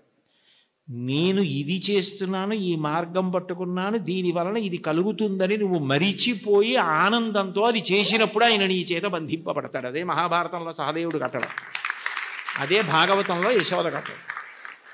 అది లేనప్పుడు నేను ఒకటి పట్టుకుని ఇదిగో ఇది చేసుకొచ్చేస్తున్నాను కాబట్టి నీ దగ్గరికి వచ్చేస్తున్నాను, నువ్వు నాకు వశపడిపోతావంటే నేను గొప్ప ఆయన గొప్ప. అప్పుడు దానికి ఒక పాఠ్య ప్రణాళిక ఉంది, ఇలా చేసేస్తే ఆయన దొరికిపోతాడు. అలా ఎక్కడుంది స్వామి, అలా ఉందా అని చెప్పడానికి మనసుకు గోచరమా మాటలకు గోచరమా? మనసుకి నువ్వు దొరికిపోతావా? ఎలా దొరికిపోతావు? పటకార అంటారు లోకంలో. పటకార అంటే కింద మరుగుపాల గిన్నె ఉంటుంది, పైన నా చేత్తో పట్టుకుంటే పటకార ఏం చేస్తుంది? మరుగుపాల గిన్నెని పట్టుకుంటుంది. నేను గట్టిగా పట్టుకుని పక్కన దింపేస్తాను మరుగుపాల గిన్నెని. ఆ మరుగుపాల గిన్నెని పట్టుకున్న పటకార నేనే పట్టుకుంటున్నాను మరుగుపాలని అనుకుంది అనుకోండి, నేను పైన పట్టుకోవడం మానేశాను అనుకోండి, పట్టుకోగలదా? నేను పట్టుకుంటుంది కాబట్టి దాని పేరు పటకారని పేరు. ఈశ్వరుడి యొక్క చైతన్యము పడితే మనసు పనిచేస్తుంది. అసలు ఈశ్వర చైతన్యం పడకుండా మనసు ఎలా పనిచేస్తుంది? సంకల్ప వికల్పములు ఎక్కడి నుంచి వస్తాయి? నానాఛిద్రఘటోదర స్థిత మహాదీప ప్రభాభాస్వరం జ్ఞానం యస్యతు చక్షురాదికరణ ద్వారా బహిస్పందతే జానామీతి తమైవ భాంతమనుభాచ్యే తత్సమస్తం జగత్ తస్మై శ్రీ గురుమూర్తయే నమైదం శ్రీ దక్షిణామూర్తయే అంటారు దక్షిణామూర్తి అష్టకంలో. మనసు మాత్రం ఆయన ప్రభావం, వాక్కు ఆయన ఇచ్చినది. నేను ఇప్పుడు దీనికి ఇలా వ్యాఖ్యానం చేయాలంటే నేను ఎన్ని రోజులు చదువుకురాను దాన్ని? ఇక్కడ ఉన్న సమయాన్ని బట్టి ఏదో చెప్పాలంతే. నాకేదో భావన వచ్చిందనుకోండి, ఆ భావన నాలో కదిలినప్పుడు మూలాధార చక్రం దగ్గర నుంచి పైకొచ్చిన గాలి బ్రహ్మరంధ్రం దగ్గరికి వెడితే నువ్వు అట్లా నిర్గమించకూడదు, సమయం రాలేదని వెనక్కి తోసేస్తే నోటిలోకి వచ్చి నిలబడిన వాయువుని నాలుక కదిలి నొక్కితే సొట్టలు పడి గాలి అక్షరములై నా నోట్లోంచి బయటికి వస్తున్నప్పుడు అక్షరములు పదములై పదములు వాక్యములై నా భావనని పట్టుకుని ఆకాశగతమై వచ్చి మీ చెవులలోంచి లోపలికి వెడితే నా భావాలు మీ భావాలు అవుతున్నాయి. సభాభ్య సభాపతిభ్యశ్చ భో నభో నభో. అది చేస్తున్నవాడెవరు? నేను మాట్లాడుతున్నానంటే అర్థం ఎక్కడుంది దానికి? ఇది నేను వెళ్ళిపోయిన తర్వాత నేనే చెప్పాను వ్యాఖ్యానం అంటే, ఇది అది చెప్పింది, నేను చెప్పింది అది చెప్పింది. ఇది నాకు మైకు, నేను ఆయనకి మైకు. లోపలుండి ఆయన చెప్తే నేను మైకు తప్ప నేను చెప్పడం ఏంటి? అది తెలిసిన్న వాళ్ళు నేనన్న మాట అనలేదు. పలికెడిది భాగవతమట, పలికించు విభుండు రామభద్రుండట. నే పలికిన భవహరమవునట, పలికెద వీరుండుగాథ పలుకగనేలా. నా స్వాతంత్రం ఎందుకు? ఆయన ఏది పలికిస్తే అది పలుకుతాడు తప్ప నేనన్నది ఏం లేదన్నారు పోతన గారు. ఏంటి అంత భాగవతాన్ని ఆంధ్రీకరించిన మహానుభావుడు. కాబట్టి దీనికి ఇది మార్గం అన్నది ఎక్కడుంది అసలు? ఈ మాటల చేత ఆయన వశపడిపోతాడు. నేను ఇన్ని ప్రవచనాలు చేశాను కాబట్టి నేను ఖచ్చితంగా భగవంతుణ్ణి చేరిపోతాను అని ఎట్లా చెప్తావు? ఆయన అనుగ్రహం నీ చేత మాట్లాడించింది. నీవు మాట్లాడడంలో నిన్ను నువ్వు మరిచిపోతే మాట్లాడడం నీ నిప్పి మరిచిపోవడానికి, నీ బాధ మరిచిపోవడానికి కూడా కారణమైపోతాయి. నిజంగా నీకేదో నొప్పిగా ఉంది, అయినా మాట్లాడడంలో నువ్వు ఆ నొప్పి మరిచిపోతున్నావు అంటే అన్నీ మరిచిపోవడానికి నీకున్నది సాధనం అయిపోతాయి. అప్పుడు ఈశ్వరుడు వశపడతాడు. తప్ప ఇది నాకు మార్గము, దీనికి ఇది ప్రయోజనము అని అనుకున్నంతకాలం నువ్వు వశపడతావా స్వామి? అంత అమాయకుడివా? అది సాధ్యమా? అంటే ఆ మైమరుపు రావాలి. అందుకే మీరు చూడండి, తన్మయుడైపోయాడండి అంటారు. తన్మయుడైపోయాడండి అన్న మాటకు అర్థం ఏమిటి? తత్ యందు మయమైపోయాడు. ఏమంటే మరి దొంగ మీ జేబులోంచి డబ్బులు తీసేస్తుంటే మీకు తెలియలేదా అన్నారనుకోండి, ఆ శోభారాజు గారు కీర్తన పాడుతున్నారండి, దాంట్లో తన్మయం అయిపోయానంటాడు. అంటే మనసంతా ఆవిడ కీర్తన యందు మగ్నం అయిపోయింది. దొంగ జేబులో చేయి పెట్టడం కానీ డబ్బులు తీయడం కానీ తెలియలేదు. చర్మానికి స్పర్శ ఉండదా? ఉంది. కానీ ఎందుకు తెలుసుకోలేకపోయింది? అంటే మనసు పాట యందు తన్మయం అయిపోయింది. అలా నువ్వు ఏది చేస్తున్నావో దాని ద్వారా నువ్వు తన్మయమైపోతే అప్పుడు ఈశ్వరుడు వశపడతాడు. తప్ప ఇది నేను ఇంత బాగా చేస్తున్నానని నువ్వు నీకు పొగుడుకోవడం అలవాటైపోతే, ఇది నేనే చేస్తున్నాను అనుకుంటే నువ్వు బాగా చేసుకుంటున్నావు కదరా, చేసుకో అంటాడు. అది తన్మయానికి కారణమై, అందుకే చిట్ట చివరికి ఏదైనా ఎక్కడికి వెళ్ళాలి అంటే మౌనమునందు పర్యవసించాలి. చిట్ట చివరికి సంగీతము నాదమునందు, శబ్దం ఎక్కడ పుడుతోందో అక్కడ లయమైపోతుంది. నాదతను మనిషం శంకరం అంటారు త్యాగరాజస్వామి. అందుకే ఆ నాదము శంకర శరీరము, దాని యందు లయం అవ్వాలి. ఇక్కడ ఉన్నారు కదా మంజు భార్గవి గారు, శంకరాభరణంలో ఆయన ఏదో ఉరిమి ఉరుములు మెరిసే మెరుపుల చిరుచురు నవ్వులు కాబోలు, సరిసరి నటనలు కాబోలు అని పరవశాన శిరసూగంగా ధరకు జారెన శివగంగ నాగానలహరి నువ్వు మునుగంగా అని పరవశించిన పరమశివుడు తల కిందకి జింపి చూస్తేట గంగ కింద పడి ఈయన తడిసిపోయేట. ఈయన గానలహరిలో ఆయన మురిగిపోయేట. అప్పుడు ఒక్క క్షణం ఆగిపోయాడు అనుకోండి, అప్పుడు నాదోపాసన చేసిన వాడను నీవాడను నేనైతే, అది నాదమునందు ఉపాసన. మౌనమునందు వెళ్ళిపోవాలి. అన్నీ మౌనములోకి వెళ్ళిపోయి నువ్వు చేసిన ఆ తన్మయావస్థలో నీకే ఏమీ ఎరుకలేని స్థితి ఏది ఉన్నదో దాని యందు నువ్వు నిశ్చలుడవై నిలబడగలిగితే అష్టాంగ యోగంలో అది సమాధి. దాన్ని శంకరాచార్యులు వారు మహానుభావుడు యోగరత్నావళి అని అందులో వర్ణిస్తారు. శ్రీశైల శృంగకు హరీషు కదోపలప్స్యే గాత్రం యదామలతాహ పరివేష్టయంతి కర్ణే యదాహ విరచయంతి ఖగాశ్చ నీడాస్. అప్పుడు వీడు కదలడు అని నమ్మకం వచ్చి తీగలు చుట్టుకుంటాయి. వీడు కదలడు అని నమ్మకం వచ్చి పక్షి చెవుల్లో పుల్లలు పెట్టి గూడు పెడుతుంది. వీడు కదలడు అని నమ్మి పక్షులు వాసం చేసి గుడ్లు పెట్టి పొదిగి అరుస్తాయి. అయినా కదలడు. ఎందుకనంటే తన్మయుడై ఉన్నాడు. అది సమాధి స్థితి. ఆ స్థితికి వెళ్ళినవాడు అనుభవిస్తున్నాడు ఈశ్వరుణ్ణి. వాడు జీవన్ముక్తుడవుతున్నాడు. వాడి శరీరము పడిపోయినప్పుడు విదేహమోక్షాన్ని పొందాడు. శరీరం పోయింది, ఇంకా అంతటా పరివ్యాత్మమైన ఆత్మ అయ్యాడు. ఆ తన్మయావస్థ పొందడానికి ఇది సోపానము కావాలి తప్ప ఇది నాకున్న ప్రజ్ఞాని నాకు నేను 10 మాటలు మిడిసిపడడానికి కారణమైనంత కాలము ఈశ్వర నిన్ను చేరడానికి ఎట్లా హేతు అవుతుంది? నువ్వు నవ్వవా నన్ను చూసి? అయ్యపిచ్చాడా అని అమాయకుడైన బిడ్డను చూసి తల్లి నవ్వినట్టు నవ్వుతాడు. అయితే ఏ తల్లి నవ్విందో ఆ తల్లే పాయసం పడింది. నవ్విన పరమాత్మ ఏం చేస్తాడు? తద్దోషాన్ని దిద్దుతాడు. ఇది నీ ఎందు పోవడానికి నేను దిద్దుతానంటాడు. అందుకని గురు రూపంలో ఆయనే వచ్చి దీన్ని నువ్వు ఇట్లా వాడుకో, ఇది నీకు దీనికి కారణం కావాలి అని ఆ తన్మయావస్థని కల్పిస్తాడు. అది భగవంతుణ్ణి చేరడానికి కారణమవుతుంది. అందుకని చరణాల్లో అంటున్నారు, ఇది ఈశ్వరుడు ఉన్న చోటని నేను ఎట్లా తెలుసుకోగలను? అంతటా ఉన్నాడు, ఇందుగలడందులేడిని సందేహము వలదు చక్రి సర్వోపగతుండెందెందు వెదకి చూచిన అందందే కలడు దానవాగ్రణి వింటే. ఇక్కడ ఉన్నవాడిని అయితే చూడగలను, అంతటా ఉన్నాడంటే ఎలా చూస్తాను? ఆ జ్ఞానము కలగాలి. ఆ జ్ఞానం ఎవరివ్వాలి? ఆయన ఇవ్వాలి. కాబట్టి ఉన్న చోటెరుగుదునా ఓయి అంటే పలికేవా? అతిశయం మనసులో ఉండిపోతే ఓయి అని పిలిస్తే నువ్వు పలుకుతావా? సాధ్యమా? నేనేమైనా ఒక గదిలోంచి ఒక గదిలోకి వెళ్ళిపోయినట్టు నీ దగ్గరికి పరమపదానికి వచ్చి వెళ్ళిపోగలిగినంత సమర్థున్నా? నా వల్ల సాధ్యం అవుతుందా?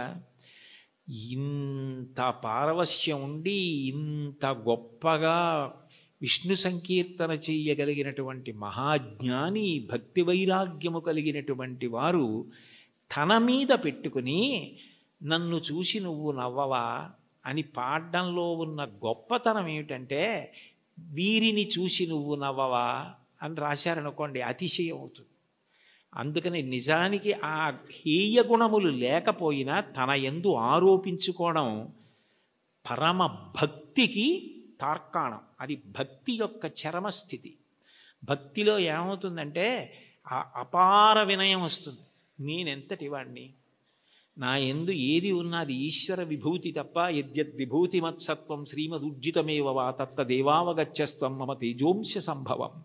నా యందు ఏ తేజస్సున్నా అది ఈశ్వరుడి అనుగ్రహం. ఆయన తేజస్సు తప్ప నాది కాదు. ఆయన ఉపసంహారం చేస్తే ఎంతసేపు, ఆయన అనుగ్రహించాడు కాబట్టి నడుస్తోంది అన్న వినయం ఎక్కడుంటుందో అక్కడ అనుగ్రహం ఉంటుంది. అందుకే మీరు చూడండి, మహాత్ములైన వారెవ్వరూ ఈ వినయం తప్పరు.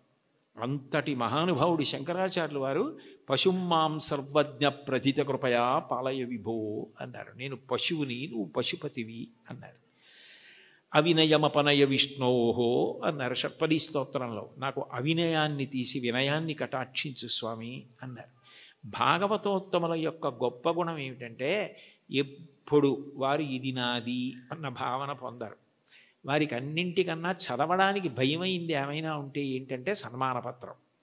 ఎందుకంటే అది చదువుకుంటే నేను ఇంత వాణ్ణని ఏమైనా అభిప్రాయాలు ఏర్పడిపోతాయేమో అని భయపడి కనపడకుండా దాచేది ఏదైనా ఉంటే సన్మానపత్రమే తప్ప, ఇది నా యందు ఉన్న విభూతి నా గొప్ప అని అనుకుంటే దూరం జరగడం అవలా. అది ఆయన నన్ను లాక్కోవడానికి కట్టుకున్న తాడు. ఆయన తాడు కట్టి నన్ను లాక్కుంటున్నాడు. అంటే రాగస్వరూప పాశాఢ్య, ఈ రాగము తీసి ఆవిడ భక్తిపాశం వేసి తన దగ్గరికి లాక్కుంటోంది. నాకేముంది, ఏమీ లేదు, నేనేం పెద్ద చదువుకోలేదు, మహావిద్వాంసుణ్ణి గాను, సమస్త శాస్త్రములు తెలిసున్నవాణ్ణి గాను, అయినా వీడెలా తరించాలి? అందుకని వీడికి ఏదో 4 మాటలు మాట్లాడడం అన్న లక్షణాన్ని ఇస్తే తగుదునమ్మా అని బయలుదేరుతాడు. ఏదో 1 గంటన్నర మాట్లాడతాడు. ఇది అడ్డు పెట్టి నా దగ్గరికి లాక్కుంటానని ఆయనే ఆ పాశం వేసి తన దగ్గరికి లాక్కుంటున్నాడు. ఇదంతా నాదే అంటే నేను మాట్లాడకపోతే ఈ మైక్ ఎంతో, ఆయన మాట్లాడకపోతే నేనంతే. అది తెలుసుకుంటే చాలు. ఆ వినయాన్ని ప్రతిపాదించి ఈశ్వరుణ్ణి చేరడానికి మార్గములు కావు. ఏ మార్గము పట్టినా ఆ మార్గము ద్వారా నువ్వు కాదు కర్తృత్వంతో చేరేది. ప్రీతి పొంది ఈశ్వరుడు ఆక్కోవాలి, ప్రీతి పొంది ఈశ్వరుడు కలుపుకోవాలని గుర్తుపెట్టుకో, వినయాన్ని నిలబెట్టుకో. అది తాత్పర్యం కీర్తనకి. చాలు. ఏకశబ్ద సమ్యజ్ఞాత సృష్టప్రయుక్త స్వర్గే లోకే కామదుగ్భవతి. ఒక్క మాట పరిపూర్ణ విశ్వాసంతో చెప్పుకున్నా విన్నా పూర్ణ ఫలితం. ఇప్పుడు ఆ కీర్తన అంతా చెప్పారనుకోండి, నేను 4 నెలలు ఉండాలి ఇక్కడ. కష్టం కదా. ఇది ఇచ్ఛ. వాగ్గేయకారులకు ఉండేటటువంటి ప్రధాన లక్షణం కరుణ. ఆ దయతో లోకానికి హితోపదేశం చేస్తున్నారు. నేను హితోపదేశం చేస్తున్నాను అన్న అతిశయం కాకుండా, చాలదా అంటే మనని ఉద్దేశించి తనని తాను ఉద్దేశించుకుని అంటున్నట్టుగా ఇంకింతకన్నా ఏం కావాలి? హరినామ సౌఖ్యామృతము. అన్నిటికన్నా తేలిక మార్గం ఏమిటంటే భగవంతుని యొక్క నామాన్ని పలకడం. నామము ఏం చేస్తుంది అంటే నామిని తీసుకొస్తుంది. ఇప్పుడు నేను ఇక్కడ కూర్చుని అకస్మాత్తుగా మాట్లాడుతూ శోభారాజు గారు అన్నాను అనుకోండి, ఆవిడ నా వంక తిరుగుతారు. ఎందుకని? నామము నామిని ప్రతిస్పందించేటట్టు చేస్తుంది. భగవంతుని నామము ఒకటే ఉండాలి కదా. ఇప్పుడు నాకు కోటేశ్వరరావు అని పేరు, అంతేకాని నాకు సహస్రనామాలు ఉండవు కదా. మరి ఈశ్వరుడికి ఎందుకు అన్ని నామాలు? అంటే నామములు బాలసారి చేసి పెట్టిన పేర్లు కావు, నామములు గౌణములు. నిర్గుణుడైన భగవంతుడు ఒక్కొక్క గుణాన్ని ఆవిష్కరించినప్పుడు ఒక్కొక్క నామము కింద మారుతుంది. ఉదాహరణకి స్థాణుహు అన్నాను అనుకోండి. స్థాణుహు అంటే సాధారణంగా మనం ఏమంటాం, కదలకుండా ఎవరైనా నించున్నారనుకోండి, నువ్వేమైనా స్థాణువా కదలమే అంటావు. భగవంతుడికి స్థాణువు అని పేరు ఎందుకు వచ్చిందంటే ఇంకా ఆయన అంతటా వ్యాప్తి చెంది ఉన్నాడు, ఇక ఆయన కదలడానికి చోటేది. అందుకని స్థాణుహు. ఒక్కొక్క గుణము వలన ఒక్కొక్క నామం వస్తుంది. మీరు ఏదో ఒక్క నామాన్ని ప్రీతితో పట్టుకున్నారనుకోండి, ఆ నామం పలకడం అలవాటు అయిపోయింది అనుకోండి, కష్టం రానివ్వండి, సుఖం రానివ్వండి, ఏమవనివ్వండి, ఆ నామం పలకడం అలవాటైతే కలియుగంలో దానికి ఒక సౌలభ్యం ఉంది. కలియుగంలో అన్నిటికన్నా తేలిక ఏమిటంటే భగవన్నామం పలకడం. భగవన్నామం పలకడానికి ఎవరు బాగా అలవాటు పడిపోతారో వాళ్ళు ఆ నామిని దగ్గరికి తెచ్చుకోగలుగుతారు. ఆయనే వాళ్ళకి సమీపానికి వస్తాడు. వచ్చి వాళ్ళు తరించడానికి కారణం ఆయనే చూపిస్తాడు. అందుకే కలవు నామ సంకీర్తన. కలియుగంలో భగవంతుని నామం పట్టుకోవడం కన్నా తేలిక మార్గము వేరొకటి లేదు. నాకు మంత్రం రాదు, తంత్రం రాదు, యజ్ఞం రాదు, యాగం రాదు, రాని వాటి గురించి విచారించకు. ఏదో ఒక నామం పలకగలవు కదా, శివ అనగలవు, రామ అనగలవు, ఆ నామం పట్టుకో చాలు. అది ఒక్కటి పట్టుకుంటే అది రెండు ప్రయోజనములు చేస్తుంది. ఒకటి, నువ్వు చేసిన పాపములు ఏవి నిన్ను ఈశ్వరుణ్ణి చేరకుండా ప్రతిబంధకంగా నిలబడతాయనుకుంటున్నావో వాటిని తీసేస్తుంది. రెండు, ఎవరిని నువ్వు చేరాలనుకుంటున్నావో వాణ్ణి నువ్వు ప్రయత్నపూర్వకంగా చేరడం కాదు, వాడొచ్చి నీ దగ్గర నిలబడి వాడు నిన్ను పొందేటట్టు చేస్తుంది. ఎంత తేలికైంది. అందుకే నామస్మరణ ధన్యోపాయం నహి పశ్యామో భవతరణే. కలియుగంలో ఇంకా నామస్మరణ కన్నా భవతరణానికి, సంసార సముద్రమును దాటడానికి మార్గము లేదు. భాగవతంలో అంటారు, నామము ఎంత తేలిక అంటే బిడ్డ పేరు పెట్టి పిలిచిననైన విశ్రామ కేళినైన మిగుల గేలినైన పద్య గద్య గీత భావార్థములనైన కమలనయను తలుప కలుషహరము. మీరు బిడ్డకి పేరు పెట్టుకుని ఏ చక్రి అని పేరు పెట్టుకున్నారు, శౌరి అని పేరు పెట్టుకున్నారు, శౌరి శౌరి శౌరి శౌరి అని పేరు అదే పనిగా బిడ్డ పేరు పెట్టి పిలిచినా అది భగవంతుణ్ణి పిలిచినట్టే ఆయన లెక్కలోకి తీసుకుంటాడు. అందుకే కదా అజామీళుడు మోక్షాన్ని పొందాడు. కాబట్టి బిడ్డ పేరు పెట్టి పిలిచిననైన విశ్రామ కేళినైన, ఆడుకుంటూ భగవంతుడి పేర్లు కొన్ని అవతల వాళ్ళు పెట్టుకుని యువతల వాళ్ళు పెట్టుకుని ఆడుకుంటూ పిలుచుకున్నా సరే భగవంతుడు దాన్ని తన నామం ఉచ్చరించడంగానే స్వీకరిస్తాడు. విశ్రామ కేళినైన పద్య గద్య గీత భావార్థములనైన, ఓ పద్యం ద్వారానో గీతం ద్వారానో అర్థం ద్వారానో మీరు హరినామం, భగవన్నామం, శివనామం, ఏదో భగవన్నామాన్ని పట్టుకున్నారనుకోండి, ఆ నామము చాలు తరింపజేసేస్తుంది. అది మిమ్మల్ని గట్టెక్కించేస్తుంది. అందుకే అంతకన్నా గొప్పది లేదు, అంతకన్నా మీకున్న ప్రతిబంధకాల్ని తీసేసేది లేదు.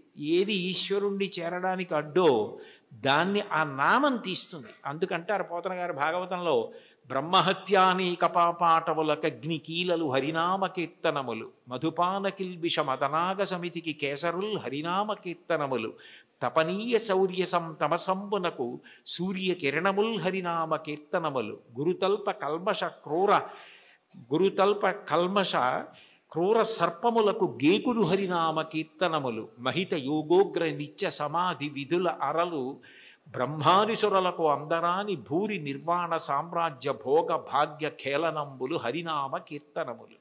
భగవంతుణ్ణి నామాన్ని కీర్తిస్తే బ్రహ్మహత్యాపాతకం, బంగారం దొంగిలించడం, గురువుగారి భార్య పడుకున్న శయ్య మీద పడుకున్న మహాపాతకం, అట్లాగే మధుపానం, మద్యపానం చేసినటువంటి దోషం, ఇన్ని పాపములను హరినామము కాల్చేస్తోంది.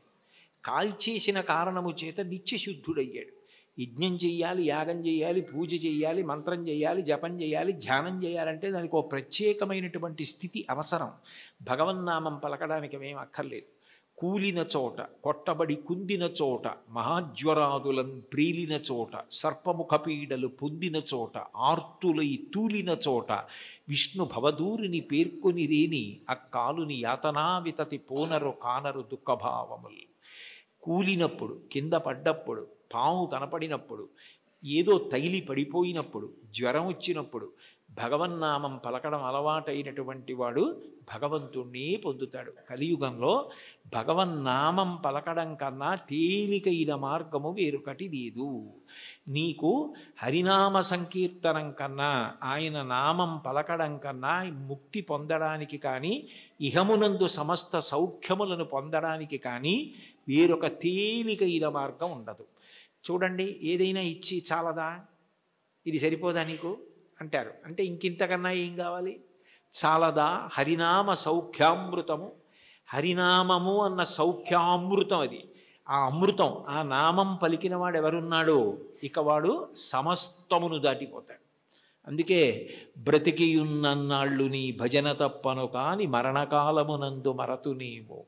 ఆ వేళ యమదూతల ఆగ్రహంబున వచ్చి ప్రాణముల్ పెకలించి పట్టునప్పుడు కప వాత పైత్యముల్ కప్పగా శ్రమచేత కంపముద్భవమంది కష్టపడుచు నారాయణాయంచుని నా జిహ్వతో నిన్ను పిలుతునో శ్రమచేత పిలువలేను.